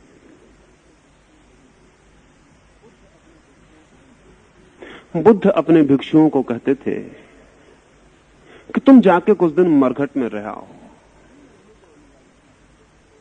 3 महीने तो अनिवार्य था, कोई भी भिक्षु संन्यास ले तो उसे 3 महीने मरघट रहना पड़े। भिक्षु कहते भी कि हम आपके पास सीखने आए हैं, मरघट से क्या होगा। बुद्ध कहते तुम मरघट में रह आओ, 3 महीने बाद तुम आ जाना, उससे तुम्हारे मैं का केंद्र थोड़ा शिथिल हो जाए तो आसानी होगी। 3 महीने रोज सुबह सांझ कोई आएगा, कोई मरेगा, कोई जलेगा, और तुम देखते रहोगे। कभी तो 3 महीने में एक आध दिन ख्याल आएगा कि तुम्हारे लिए जगत नहीं चल रहा है। तुम नहीं थे तब भी चल रहा था। ये आदमी जो तुम्हारे सामने जल रहा है, ये भी अभी थोड़ी देर पहले इसी ख्याल में था कि जगत मेरे लिए चल रहा है। जगत को पता भी नहीं चला, ये आदमी समाप्त हो गया है। सागर को खबर भी नहीं हुई और लहर मिट गई। तुम देखो और देखते रहना। किसी दिन तुम्हें जिस दिन ख्याल आ जाए कि जगत तुम्हारे लिए नहीं चल रहा है, तुम आ जाना। उसी दिन आराधना शुरू हो सकेगी, उसी दिन साधना शुरू हो सकेगी। जब तक तुम केंद्र पर हो तब तक पूजा का, प्रार्थना का, ध्यान का कोई भी उपाय नहीं है। भ्रांति है लेकिन बहुत मजबूत है। पूजा शुरू होती है इस भ्रांति के विसर्जन से। इसलिए पूजा में मैं शब्द गिर जाता है और तू शब्द महत्वपूर्ण हो जाता है। तू ही है वो महत्वपूर्ण हो जाता है और मैं शब्द गिर जाता है। ध्यान रहे, पहले भक्त मूर्ति को मिटाता है और अमूर्त का द्वार खोलता है, फिर अपने को मिटाता है और पूजा में प्रवेश होता है। पहले भक्त मूर्ति को मिटाता है, अमूर्त का द्वार खोलता है। जैसे अमूर्त का द्वार खुलता है, अपने को मिटाता है और मूर्ति के भीतर से अमूर्त का द्वार खोल लेने पर स्वयं को मिटाना सरल हो जाता है। सरल इसलिए हो जाता है कि जैसे ही यह दिखाई पड़ता है कि पत्थर की मूर्ति भी अमूर्ति के लिए द्वार बन गई और निराकार को दिखाने लगी, तो मेरा ये शरीर भी तो निराकार के लिए द्वार बन सकता है। लेकिन मूर्ति को भूला तो निराकार दिखाई पड़ा, अब स्वयं को भूलूं तो और भी गहरी छलांग लग सकती है। ध्यान रहे, 2 आकारों में तो भेद होता है लेकिन 2 निराकारों में कोई भेद नहीं होता। सच तो यह है कि 2 का शब्द आकार के लिए ही प्रयोग करना ठीक है, निराकार के लिए 2 कहने का कोई अर्थ नहीं। निराकार एक ही होता है। जब मूर्ति निराकार हो गई और भक्त भी निराकार हो गया तो 2 निराकार नहीं बचते, एक ही निराकार हो जाता है। निराकार में तो 2 और 3 का सवाल नहीं है, संख्या का उपाय नहीं है। ये तो आधार है, लेकिन आधार को व्यवहित करना, उसको प्रयोग में लाने की अनेक विधियां हैं। 2-4 सूत्र समझ लेने जैसे सूफियों ने पूजा के लिए नृत्य को गहरा मूल्य दिया, भक्तों ने भी दिया, मीरा ने, चैतन्य ने बहुत बहुत मूल्य दिया। नृत्य की कुछ खूबियां हैं जिनके कारण अनेक अनेक भक्ति की साधनाओं ने नृत्य को चुना। नृत्य की पहली खूबी तो यह है कि नृत्य करते समय अधिकतम यह प्रतीति होती है कि आप शरीर नहीं हो।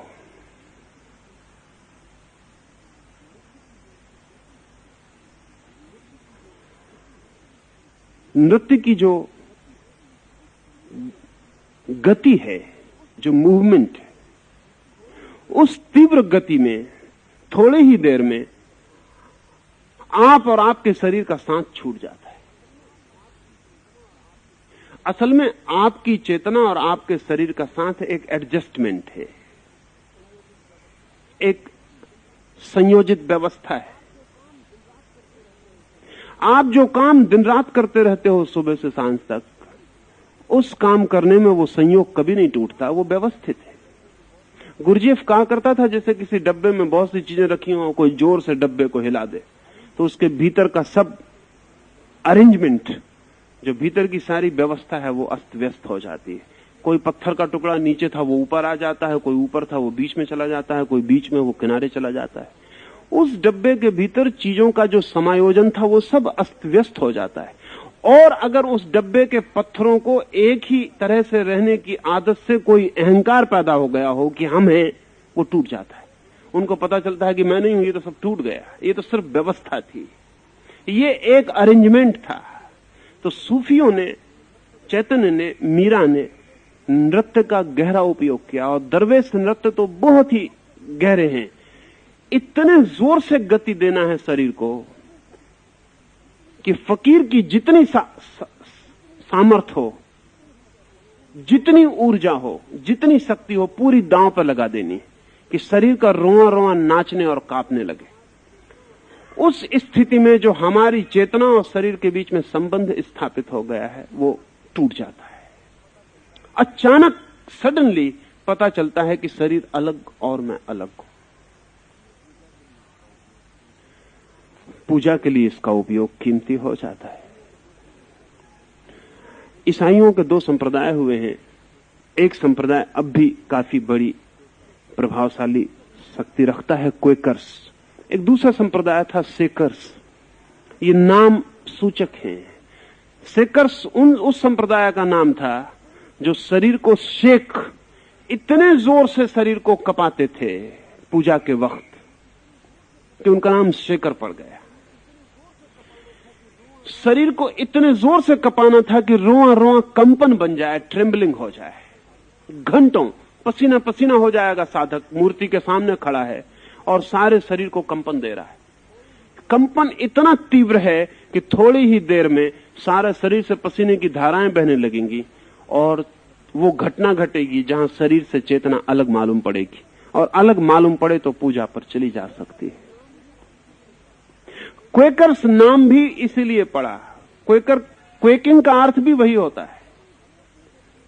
तो भूकंप को कहते ना आप, अर्थक्वेक।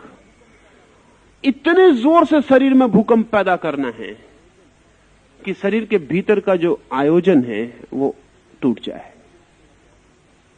तो नृत्य का उपयोग किया गया पूजा में अनेक अनेक प्रकारों से, और नृत्य ने भारी भारी सहायता पहुंचाई स्वयं के भीतर निराकार को अलग कर लेने के लिए।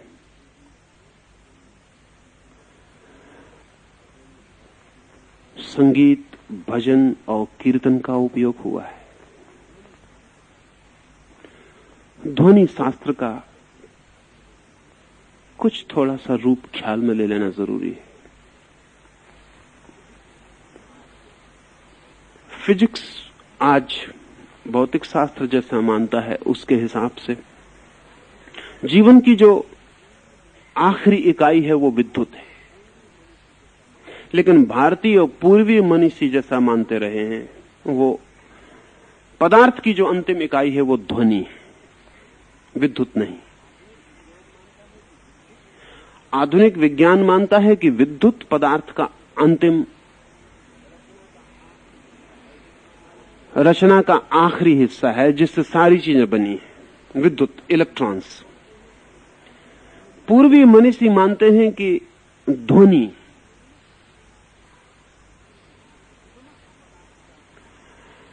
समस्त पदार्थ का आधारभूत हिस्सा है। दोनों में से कुछ भी सच हो, लेकिन दोनों के बीच एक गहरा संबंध है, वो ख्याल में ले लेना चाहिए। क्योंकि वैज्ञानिक कहते हैं कि ध्वनि विद्युत का एक रूप है, और भारतीय मनीषी कहते हैं कि विद्युत ध्वनि का एक रूप है। ये दोनों बातें कितनी पृथक मालूम पड़ती हों, लेकिन इस दूसरी सच्चाई की घोषणा से दोनों बातों में पृथकता ना के बराबर रह जाती है। वैज्ञानिक कहते हैं ध्वनि विद्युत का एक रूप है, ए मोड ऑफ इलेक्ट्रिसिटी। भारतीय मनीषी कहते हैं विद्युत ध्वनि का एक रूप है, ए मोड ऑफ साउंड। संभावना यह हो सकती है कि दोनों ही बातें सच हों, एक ही साथ सच हों, और संभावना यह है कि ये दोनों ही बातें सच होंगी, और आज नहीं कल हम उस असली तत्व को खोज लेंगे जिसका एक रूप ध्वनि है और दूसरा रूप विद्युत है, जो इन दोनों के बीच का लिंक है। शायद अध्यात्म की तरफ से खोज करने के कारण भारतीय मनीषी ध्वनि पर पहुंचा, और पदार्थ की खोज करने के कारण पश्चिमी मनीषी विद्युत पर पहुंचा। ध्यान रहे, स्वयं के भीतर खोज की है भारत के मनीषी ने, पदार्थ के भीतर नहीं। तो स्वयं के भीतर आपका जो स्वयं का बोध है वो ध्वनि का आखिरी हिस्सा है। जब तक आपको अपना बोध रहेगा, आपके भीतर ध्वनि का बोध रहेगा। जितने आप भीतर गहरे उतरेंगे उतने ध्वनि सूक्ष्म होती जाएगी, सूक्ष्म होती जाएगी, सूक्ष्म होती जाएगी। एक घड़ी आखिरी जब बिल्कुल शून्य रह जाएगा तो शून्य की भी ध्वनि है, साउंडलेस साउंड। उसको भारतीय मनीषी अनाहत नाद कहते रहे।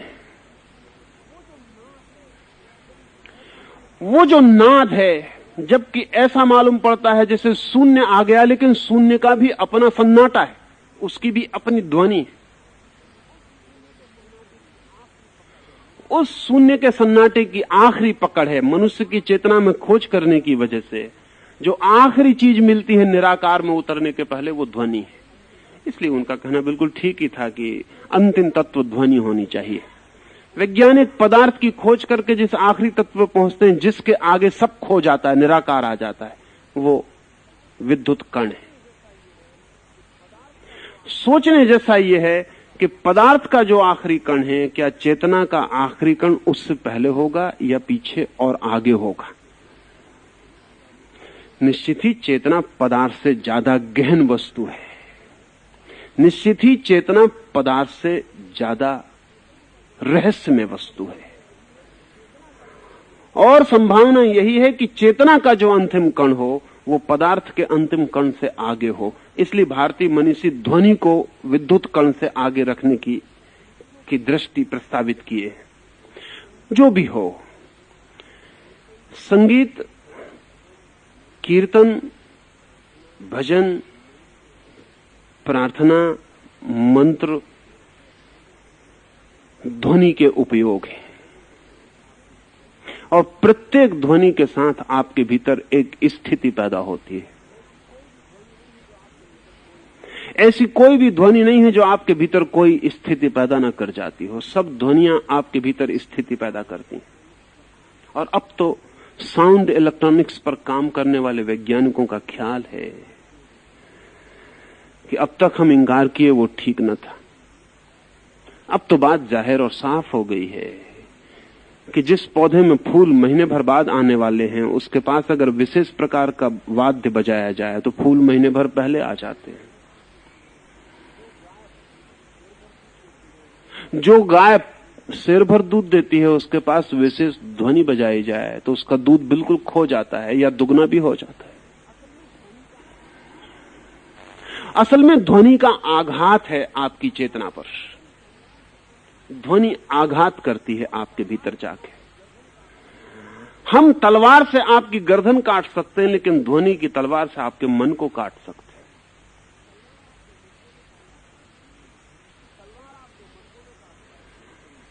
तलवार आपके मन को ना काट पाएगी, लेकिन ध्वनि की धार ज्यादा तीक्ष्ण है और मन को भी काट जाएगी। तो ऐसी ध्वनि की तीव्र धारों के प्रयोग किए गए जिनसे मन कट जाए और साधक मिट जाए, भक्त मिट जाए और अनंत की यात्रा पर निकल जाए। सभी धर्मों ने विशेष ध्वनियों के प्रयोग किए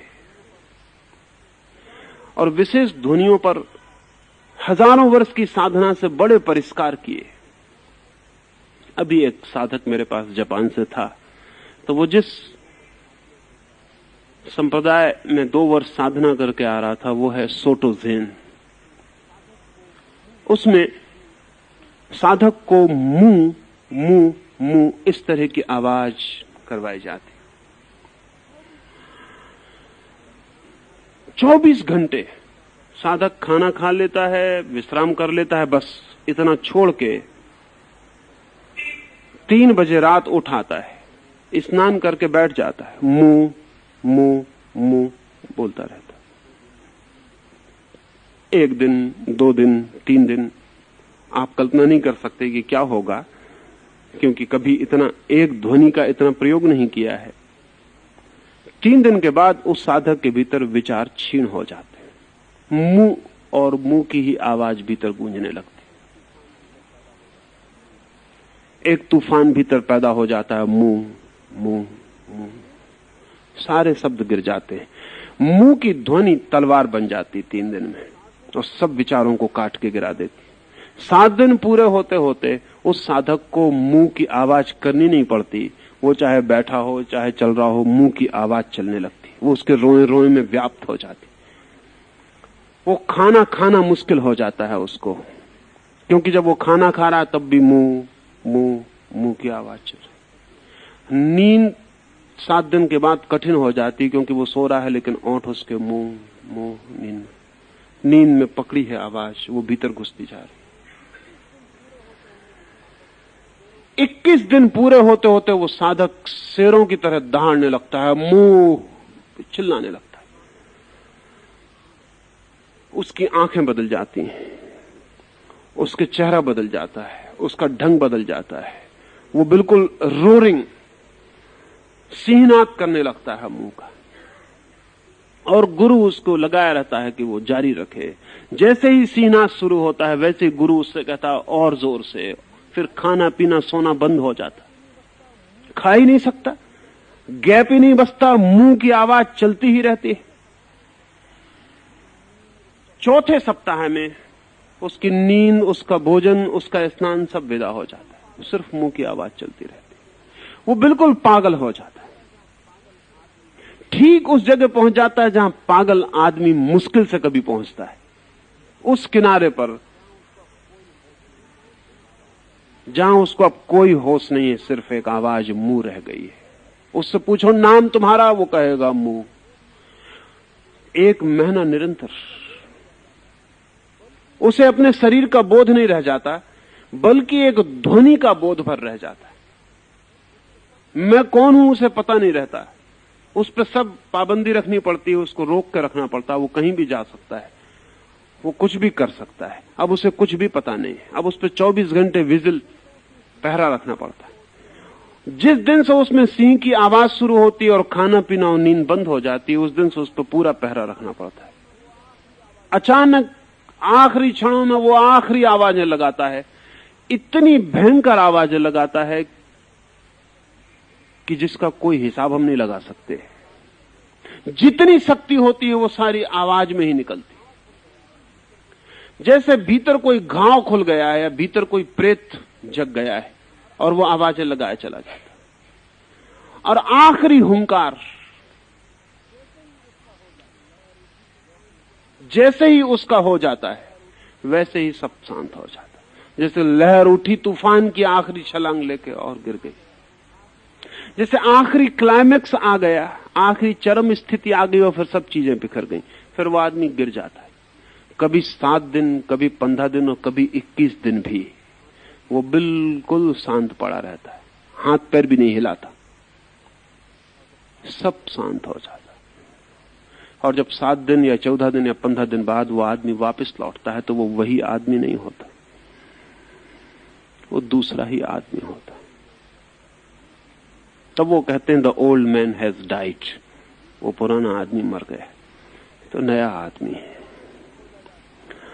इसमें कुछ भी पुराना नहीं खोजा जा सकता, ना इसका क्रोध, ना इसका काम, ना इसका लोभ, इसका कुछ भी पुराना अब नहीं खोजा जा सकता। ये बिल्कुल नया आदमी है, डिसकंटिन्यूअस है, पुराने से इसका सातत्य टूट गया। अब ये मुंह के प्रयोग से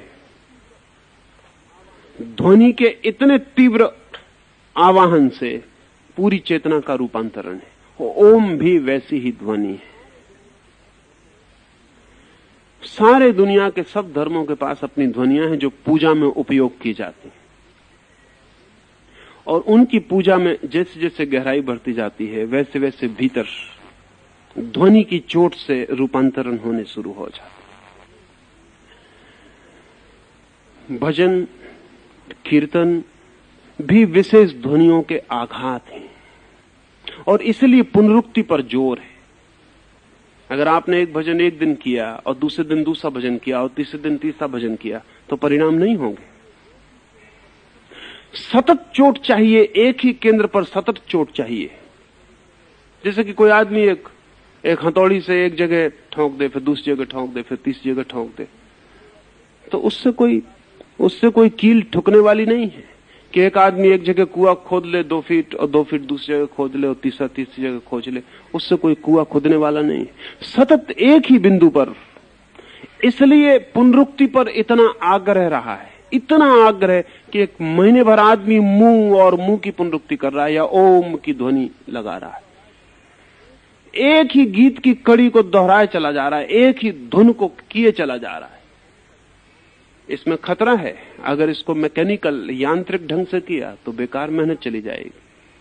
लेकिन अगर इसको पूरे प्राण डाल के किया, अगर ये आदमी ऐसा बैठा हुआ मुंह मुंह करता रहे जैसे काम कर रहा है, तो कुछ नहीं परिणाम होगा।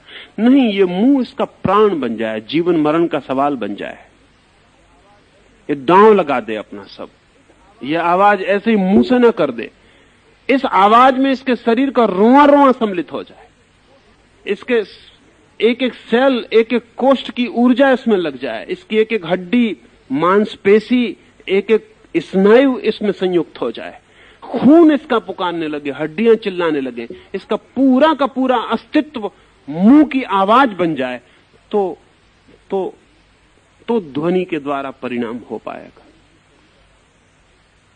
तो भक्त है कि एक ही कड़ी दोहराए चला जा रहा है वर्षों तक।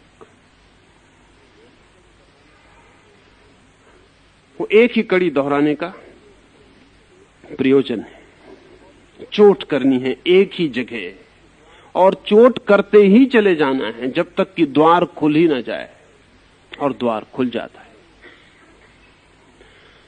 तो पूजा में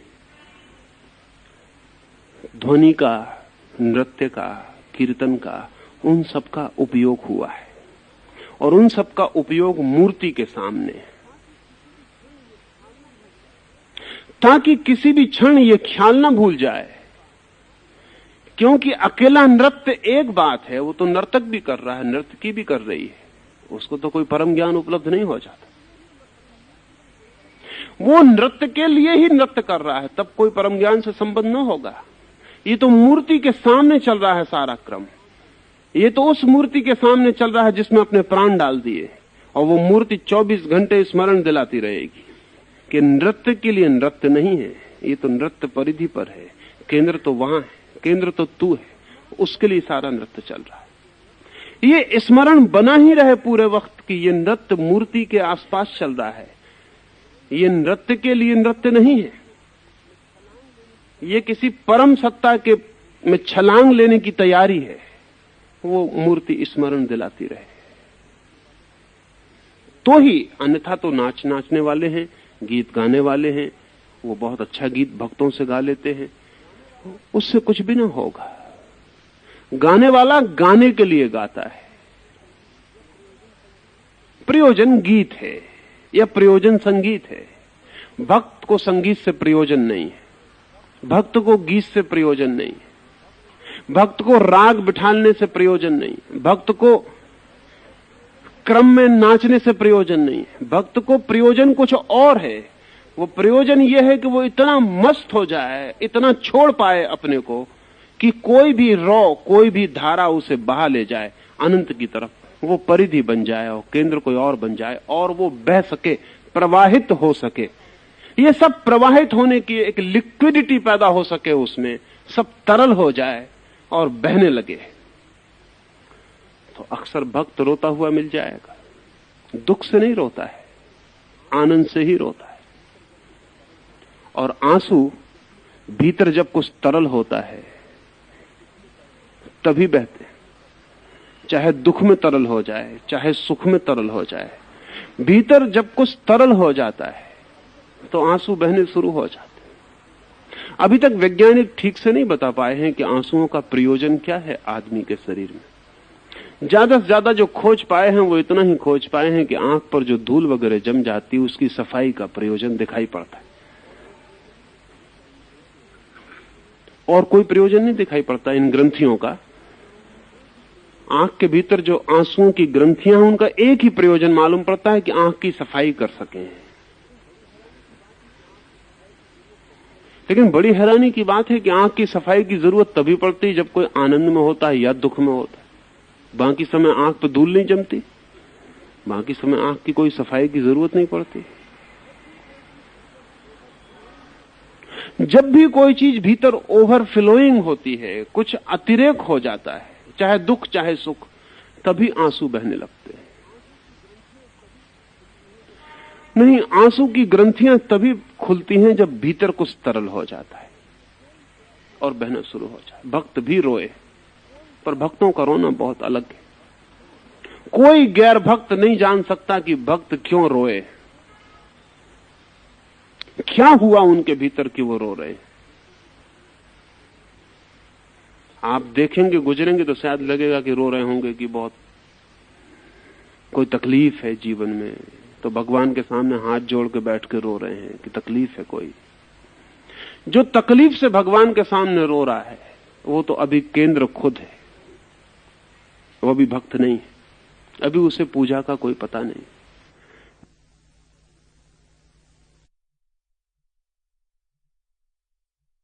नहीं, लेकिन एक क्षण ऐसा आता है जब चेतना बिल्कुल तरल हो जाती है भीतर, सब ठोसपन, फ्रोजननेस जहां जहां जम गए हैं भीतर, हम वो सब मिट जाता है, सब पिघल जाता, बर्फ के टुकड़े नहीं रह जाते भीतर, तरल पानी हो जाता, बहाव आ जाता है भीतर।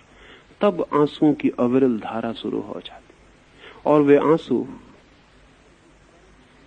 किसी परम अनुकंपा को धन्यवाद देने के लिए ही बहते हैं, किसी परम प्रसाद को, किसी ग्रेस को, कुछ जो उतरना शुरू हुआ है उसको देने के लिए हमारे पास और कुछ भी नहीं बचता।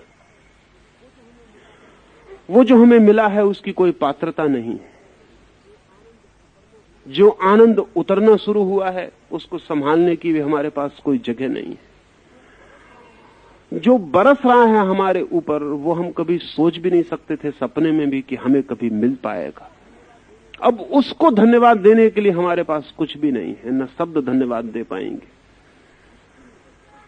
कुछ भी नहीं बचा है। उस वक्त आंख एक अलग ही ढंग से रोती है। भक्त की आंख जैसी रोई है वैसे कभी किसी की आंख नहीं रोई है। प्रेमी की भी आंख जब रोती है तो भी उसमें वो बात नहीं होती। प्रेमी की आंख में भी बहुत तरह की क्षुद्रताएं इकट्ठी हो जाती हैं। भक्त की आंख अकारण ही रोती, कोई प्रयोजन नहीं है, सिर्फ अब कोई उपाय नहीं, निरुपाय है भक्त। वो परमात्मा को धन्यवाद देना चाहे तो मुंह से शब्द नहीं निकलता, और जब मुंह नहीं बोलता तब आंख अपने ढंग से बोलना शुरू करती है।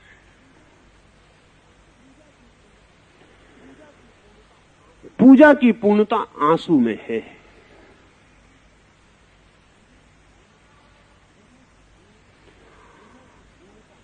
पूजा की पूर्णता आंसुओं में है, तरलता में है, बह जाने में।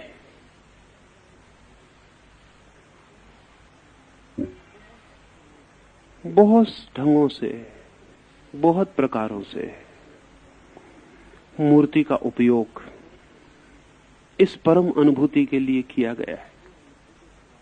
जो मूर्ति के खिलाफ बोलते हैं उन्हें पूजा का कोई पता नहीं होता।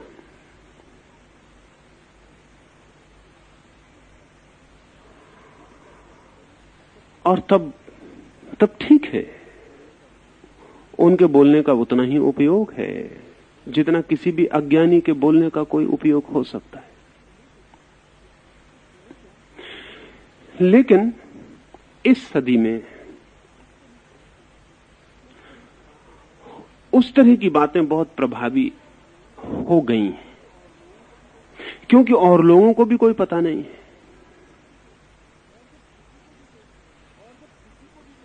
और जब किसी को भी कोई पता ना हो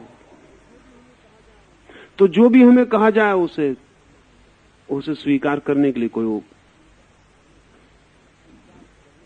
स्वीकार करने के सिवाय कोई चारा नहीं रह जाता है। और मन का एक नियम है कि निषेध की बात को जल्दी स्वीकार कर लेता है, क्योंकि निषेध की बात में कुछ सिद्ध नहीं करना पड़ता। एक आदमी कहता है ईश्वर नहीं है तो उसे कुछ भी सिद्ध नहीं करना रहता।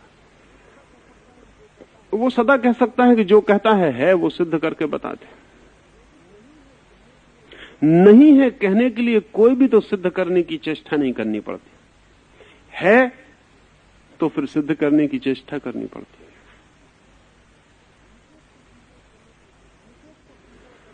है। निषेध को स्वीकार करने के लिए मन बड़े जल्दी राजी हो जाता है, विधेय को स्वीकार करने के लिए मन बड़ी बाधा डालता है, क्योंकि मन को फिर बड़ा श्रम उठाना पड़ता है। पूजा तो एक विधेय है, मूर्ति भी एक विधेय है। इंकार करना हो कोई कठिनाई नहीं, कह दो कि नहीं। तुर्गनेव ने एक छोटी सी कहानी लिखी है। लिखा है कि गांव में एक आदमी था, बहुत बुद्धिमान आदमी था, बहुत प्रतिभाशाली आदमी था, और उसी गांव में एक बहुत महामूढ़ भी था। उस महामूढ़ ने इस बुद्धिमान आदमी से जाकर पूछा कि मुझे भी बुद्धिमान होने का कोई रास्ता बता दो।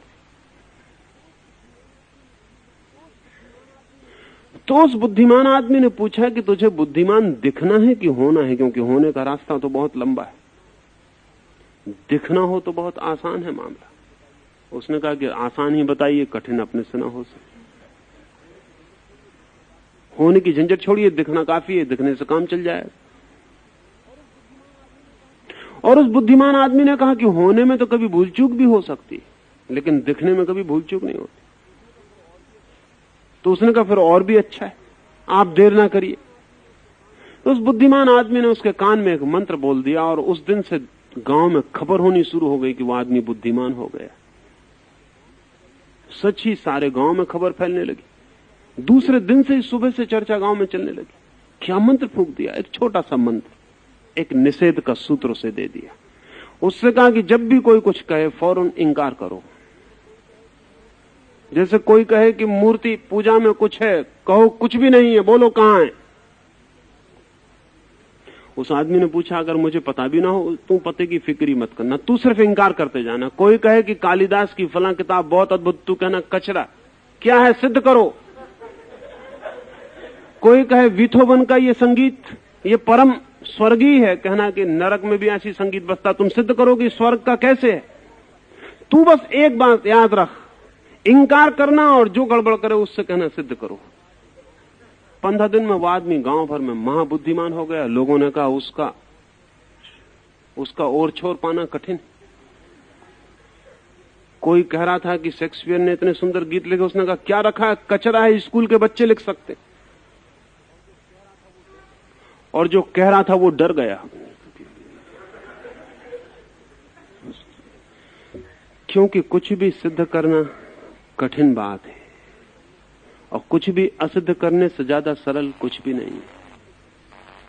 हमारी ये सदी बहुत अर्थों में कई तरह की मूढ़ताओं की सदी है, और हमारी मूढ़ता का जो सबसे बड़ा आधार है वो निषेध है। पूरी सदी कुछ भी इंकार किए चली जाती, और दूसरे भी सिद्ध नहीं कर पाते, तब फिर वे भी निषेध की धारा में खड़े हो जाते। लेकिन ध्यान रहे, जितना निषेधात्मक होगा जीवन उतना ही क्षुद्र हो जाएगा, क्योंकि इस जगत का कोई भी सत्य विधेयक हुए बिना उपलब्ध नहीं होता है। जितना निषेधात्मक होगा जीवन उतना बुद्धिमान भला दिखाई पड़े, भीतर बहुत बुद्धिहीन हो जाएगा। जितना निषेधात्मक होगा जीवन उतना ही सत्य की, सौंदर्य की, आनंद की किसी अनुभूति की किरण भी नहीं उतरेगी, क्योंकि कोई भी महत्तर अनुभव विधायक चित्त में अवतरित होता है, निषेधात्मक चित्त में कोई भी महत्वपूर्ण अनुभव अवतरित नहीं होता। असल में जिसने कहा नहीं उसका मन बंद हो जाता है। कभी शब्द का ख्याल किया आपने? तो अपने कमरे में बंद करके जोर से कह के देखना नहीं, तब आपको पता चलेगा सारा हृदय सिकुड़ के बंद हो गया।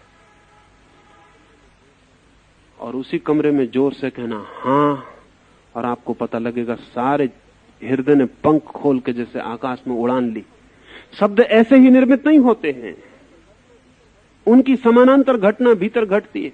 नहीं कहते ही भीतर कोई चीज बंद हो जाती है और सिकुड़ जाती, और हां कहते ही कोई चीज खुल जाती। संत अगस्तीन से किसी ने पूछा क्या है तेरी प्रार्थना, क्या है तेरी पूजा?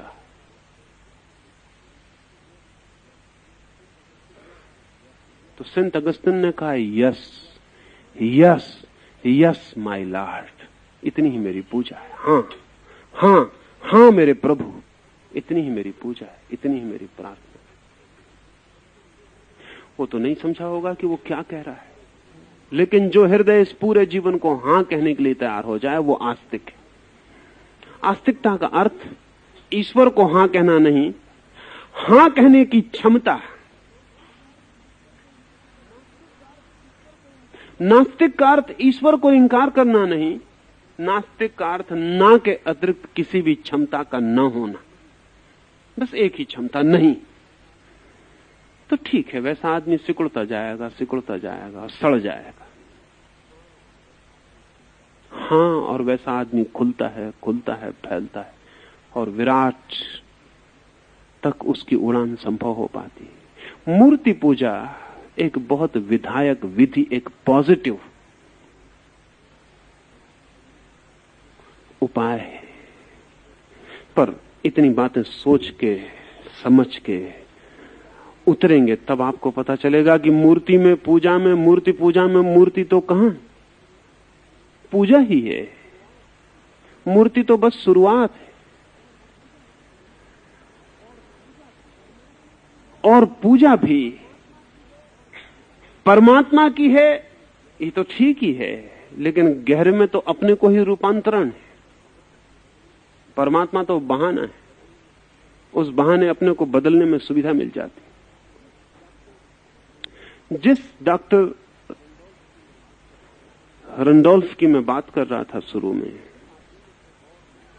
इस आदमी ने एक और महत्वपूर्ण नियम खोजा है, वो मैं आपसे कहूं जो इसके लिए उपयोगी होगा। जब भी हमारे मस्तिष्क में कोई विचार पैदा होता है तो उस विचार को यात्रा करनी पड़ती है स्नायुओं से, मांसपेशियों से, शरीर के तंत्र से। समझ लो कि मेरे मन में विचार पैदा हुआ कि मैं आपको प्रेम करूं और आपका हाथ अपने हाथ में ले लूं। मेरे मस्तिष्क में यह विचार पैदा होता है, फिर यह यात्रा शुरू करता है और मेरे शरीर के बहुत से यांत्रिक ढांचे को पार करके और मेरी हाथ की अंगुलियों तक आता है। रंडोल्फ ने मनुष्य के स्नायुओं पर महत्वपूर्ण खोज करके यह पता लगाया है कि जब विचार पैदा होता है कि मैं प्रेम करूं और आपका हाथ अपने हाथ में ले लूं, तब अगर उसको हम मान लें कि उसमें 100 शक्ति है, 100 की पोटेंशियलिटी है, तो उंगली तक पहुंचते पहुंचते 1 की पोटेंशियलिटी रह जाती। अगर हम 100 शक्ति मान लें उसमें, तो उंगली तक आते आते उसमें 1 शक्ति, 99 की शक्ति इस बीच की स्नायुओं में जो ट्रांसफर होने की यात्रा उसमें खो जाती। सभी विचार हमारे व्यक्तित्व की बाहरी परत तक आते आते बिल्कुल निर्जीव हो जाते हैं। इसीलिए तो जब मन में हम सोचते हैं कि किसी का हाथ प्रेम से हाथ में ले लें, तब जितना सुखद मालूम पड़ता है, तब उतना सुखद तब नहीं मालूम पड़ता जब हाथ में हाथ लेते। तब ऐसा लगता है कुछ खास ना हुआ। बात क्या हो गई, ये कुछ खास क्यों ना हुआ? एक आदमी संभोग के संबंध में सोचता रहता है, बड़ा सुख मन में पाता है, लेकिन संभोग के कृत्य में जाकर सिर्फ डिप्रेस्ड होकर लौटता है। पीछे से लगता है इसमें कुछ हुआ क्यों नहीं, बात क्या हो गई? मस्तिष्क में जो विचार था वो 100 की पोटेंशियलिटी का था। जब तक वो शरीर के परिधि तक आता तब तक 1 की पोटेंशियलिटी रह जाती, और कभी कभी 1 की भी नहीं रह जाती, और कभी कभी निगेटिव पोटेंशियलिटी भी हो जाती।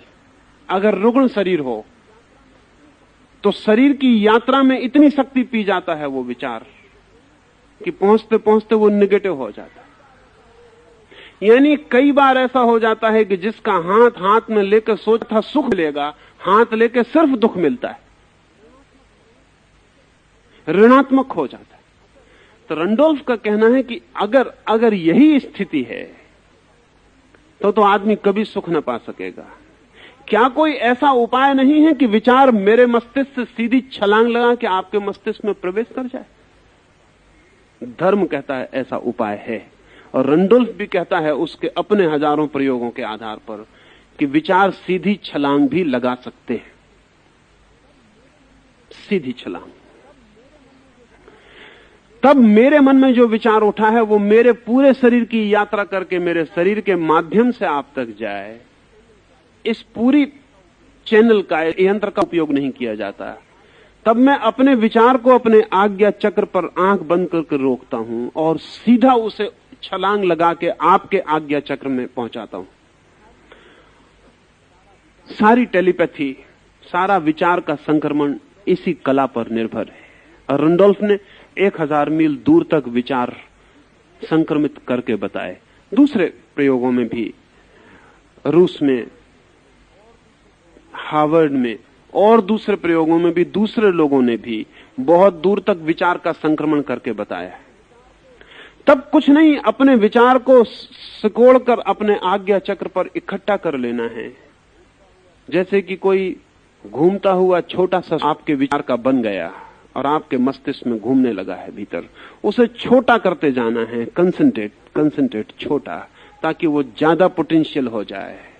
शरीर पे फैलता है तो पोटेंशियलिटी कम हो जाती, इकट्ठा करते जाना है। एक छोटा सा बिंदु रह जाए प्रकाश का, ऐसा अनुभव कर लेना है कि मेरा विचार एक प्रकाश का छोटा सा बिंदु रह गया। जितना छोटा कर सके उसे छोटा करते जाना है। और एक घड़ी आती जब वो इतना छोटा हो जाता है कि उसके आगे छोटा नहीं हो सकता, वही घड़ी छलांग लगवा देने की घड़ी। तब सिर्फ इतना ख्याल करना है कि वो मस्तिष्क से छलांग लगा के दूसरे व्यक्ति के मस्तिष्क में चला गया। वो चाहे दूसरा व्यक्ति कितनी ही दूर हो, सिर्फ आपकी कल्पना में होना चाहिए कि वो दूसरे व्यक्ति के मस्तिष्क में आज्ञा चक्र पे चला गया, वो ट्रांसफर हो जाएगा। टेलीपैथी, विचार का संक्रमण बिना माध्यम के, इस कला पर ही निर्भर है। इसलिए बिंदु की साधना धर्म ने बहुत बहुत रूपों में की है। वो बिंदु की साधना का यही वैज्ञानिक रूप है। इसको व्यक्ति में भी उपयोग कर सकते हैं और इसको हम परमात्मा के लिए भी उपयोग में कर सकते हैं। जैसे महावीर की मूर्ति रख के आप बैठे, महावीर की तो चेतना खो गई अनंत में, मूर्ति रखे आप बैठे, लेकिन इस मूर्ति के सामने बैठ के अगर आप अपनी पूरे के पूरे प्राणों की ऊर्जा को आज्ञा चक्र पर इकट्ठा करवा दें मूर्ति के मस्तिष्क में, तो तत्क्षण वो विचार महावीर की चेतना तक संक्रमित हो जाएगा। और इस माध्यम से न मालूम कितने लोगों ने, न मालूम कितने पीछे आने वाले लोगों को हजारों वर्ष तक सहायता पहुंचाई। और उनके लिए फिर बुद्ध या महावीर या क्राइस्ट मरे हुए व्यक्ति नहीं रहते, जीवित व्यक्ति रहते हैं, अभी और यहीं। उनके लिए बात सीधी सामने होती है। और इसका प्रयोग सीधा परमात्मा शक्ति में छलांग लगाने के लिए भी किया जा सकता है। लेकिन परमात्मा का केंद्र आप कहां खोजेंगे?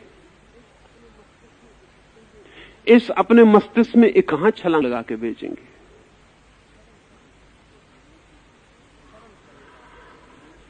सरल पड़ेगा एक मूर्ति के माध्यम से इसे संक्रमित कर देना। इसको अनंत में सीधा फेंकने में बड़ी कठिनाई होगी। फेंका जा सकता है अनंत में भी सीधा, लेकिन उसके अलग टेक्निक हैं। और जिन धर्मों ने मूर्ति का प्रयोग नहीं किया, उन धर्मों ने उन टेक्निकों का प्रयोग किया है जिनसे अनंत में सीधी छलांग लगाई जा सकती, लेकिन अति कठिन है। और इसलिए जो धर्म भी मूर्ति का प्रयोग नहीं करते, वो थोड़े बहुत दिन में घूम फिर के मूर्ति का प्रयोग शुरू कर देते। जैसे कि इस्लाम ने मूर्ति का प्रयोग नहीं किया, लेकिन मस्जिद का प्रयोग शुरू हो गया। फकीरों की मजारें बन गईं, फकीरों की समाधियां बन गईं, उनका प्रयोग शुरू होगा। आज भी मुसलमान दुनिया के किसी भी कोने में प्रार्थना करता तो काबा के पत्थर की तरफ चेहरा करता है। अभी भी वो काबा का जो पत्थर है, वो इस बिंदु को उछालने के लिए काम में लाया जाने लगा। जो जानते हैं, जो नहीं जानते वो तो सिर्फ मुंह करके खड़े हो जाते। इससे कोई फर्क नहीं पड़ता कि काबा के पत्थर पर बिंदु को फेंका जाए कि किसी मूर्ति पर फेंका जाए, इससे कोई फर्क नहीं पड़ता। इससे कोई फर्क नहीं पड़ता कि मूर्ति के चरण चूमे जाएं कि काबा के पत्थर को जाके बोसा लिया जाए, इससे कोई फर्क नहीं पड़ता। एक ही बात है। मोहम्मद की कोई मूर्ति नहीं बनाई, पर उससे क्या फर्क पड़ता है? दूसरा काम करना पड़ा। अभी बड़े मजे की बात है कि मोहम्मद का चित्र नहीं बनाया, मूर्ति नहीं बनाई, तो फिर बहुत छोटे फकीरों की मजारों पर फूल चढ़ाने पड़ते। मोहम्मद के बराबर भी सब्स्टिट्यूट नहीं खोजा जा सका। फिर तो अगर कृष्ण आज्ञा देते हो कि कोई फिक्र नहीं, मेरी मूर्ति के चरणों में तू आ जा, तो मैं मानता हूं बहुत दूरगामी है। क्योंकि कृष्ण की समझ यह है, आदमी मूर्ति से तो बच ना सकेगा, अनंत में सीधी छलांग लगानी इतनी दुष्कर है कि कभी करोड़ में एक आदमी लगाएगा, बाकी करोड़ का क्या होगा। अगर कृष्ण की मूर्ति ना मिली तो होंगे। मोहम्मद की मूर्ति से बचने का परिणाम क्या हुआ है? परिणाम यह हुआ कि गांव में एक फकीर मर जाता तो उसकी मजार पर मुसलमान इकट्ठा होने लगते। उसमें मुसलमान का कसूर नहीं है, उसमें मनुष्य की वो जो आंतरिक सुविधा है वही है कारण। मैं भी मानता हूं कि मोहम्मद की मूर्ति से जो फायदा हो सकता है वो इस मजार से नहीं हो सकता। हालांकि मोहम्मद जो कह रहे थे बिल्कुल ठीक कह रहे थे, मूर्ति की कोई जरूरत नहीं है, मगर करोड़ में एक आध आदमी के लिए वो बात ठीक है। और जिस आदमी के लिए वो बात ठीक है उस आदमी के लिए किसी चीज की कोई जरूरत नहीं है, मूर्ति की नहीं, उसके लिए काबा की भी कोई जरूरत नहीं, उसके लिए कुरान की भी कोई जरूरत नहीं, उसके लिए इस्लाम की भी कोई जरूरत नहीं, गीता की भी कोई जरूरत नहीं, कृष्ण की, बुद्ध की, किसी की कोई जरूरत नहीं। उस आदमी के लिए तो सभी कुछ बेकार है, वो सीधा ही जा सकता है। पर बाकी सबके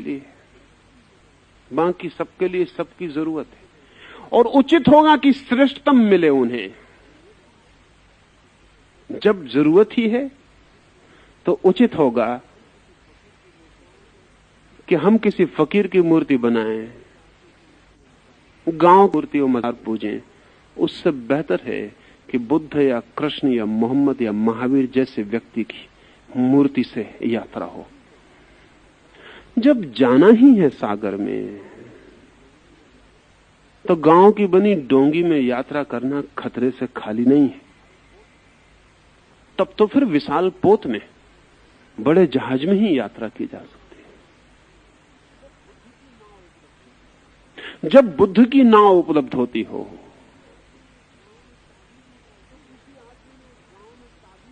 तो किसी आदमी ने गांव में ताबीज निकाल दिए हों या किसी आदमी के आशीर्वाद से कोई बीमार ठीक हो गया हो, उसकी मजार पे इकट्ठा होना उपलब्ध न होगी तो आदमी की जरूरत है भीतरी कि वो कोई दूसरा सब्स्टिट्यूट खोजेगा। तो ऊपर से दिखाई पड़ता है कि जिन लोगों ने इंकार कर दिया उन्होंने बड़ी ऊंची बात की, लेकिन हजारों लाखों साल का अनुभव था जिन्होंने इंकार नहीं किया, उनके साथ भी अनुभव था कि आदमी को जरूरत पड़ेगी ही। वो आदमी की भीतरी कठिनाई है कि वो अनंत पर सीधा नहीं जा सकता, उसे एक बीच में पड़ाव चाहिए। तो वो पड़ाव जितना श्रेष्ठतम मिल सके उतना बेहतर है।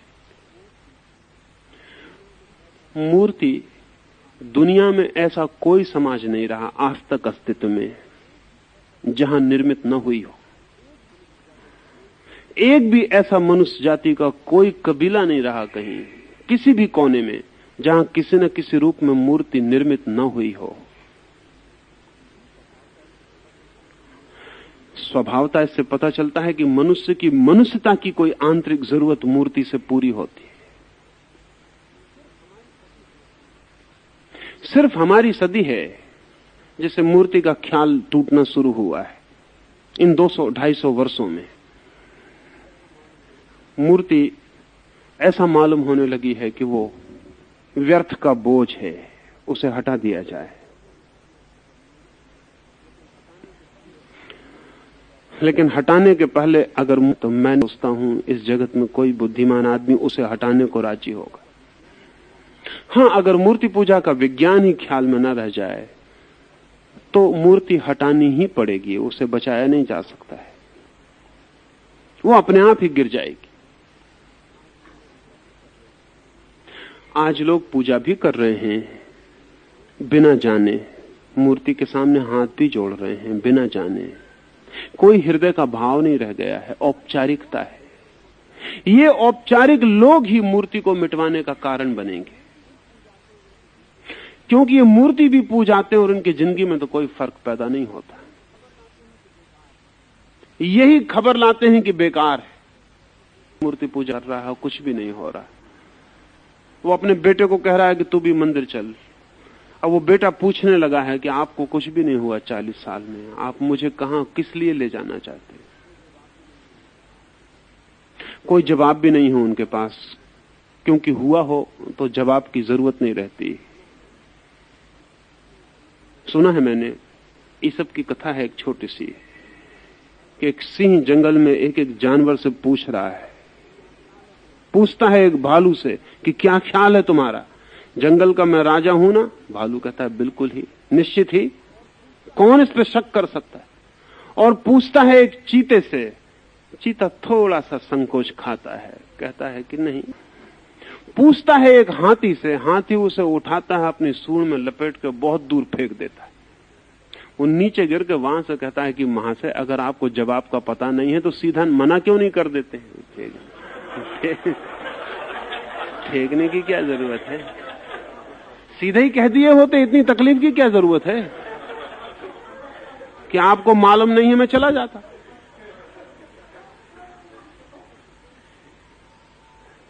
मगर जो हाथी फेंक सकता है उठा के, वो इसको जवाब देने बैठे। कौन राजा है इसके जवाब थोड़ी देने होते हैं।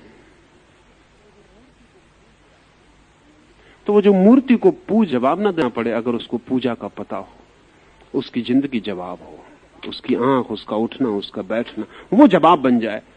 लेकिन उसको जवाब देना पड़ते हैं, जवाब देना पड़ते हैं, क्योंकि जवाब कुछ भी नहीं। वही जो मूर्ति को पूज रहे हैं, मूर्ति को हटवाने का कारण बन गए। पूजा का ही पता नहीं है, बस हाथ में मूर्ति रह गई है, कुछ पूजा नहीं। इसलिए मैंने पूजा की बात आपसे कही कि उसे समझ लें तो वो इनर टोटल ट्रांसफॉर्मेशन है, अंतर समग्रता से परिवर्तन की व्यवस्था है। मूर्ति तो सिर्फ बहाना है, जैसे किसी खूंटी पर कोई कोट टांग दे। टांगना है कोट, टांग रहा, आप मुझसे कहने लगे क्या पागलपन है, इस खूंटी से क्या होगा? तो मैं आपसे कहूंगा खूंटी से कोई प्रयोजन ही नहीं। ये तो कोट टांगने की व्यवस्था है, खूंटी नहीं होती तो फिर किसी खिली पे टांगते हैं, दरवाजे की नोक पे टांगते हैं, कोट तो टांगना पड़ेगा। लेकिन कोट टांगते वक्त आपको कोट दिखाई पड़ता है, खूंटी दिखाई नहीं पड़ती, इसलिए आप झंझट खड़ी नहीं करते हो, सवाल नहीं उठाते। मूर्ति तो खूंटी है, पूजा है असली चीज।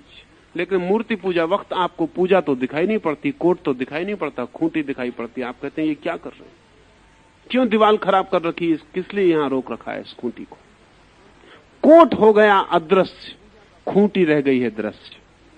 पूजा का कोई भी पता नहीं है आसपास, मूर्ति बैठी रह गई है, हाय हो गई है फिर, और बड़ी पराजित हो गई है और बच ना सकेगी, क्योंकि पूजा का प्राण ही उसे बचा सकता है। इसलिए मैंने पूजा की बात आपसे कही।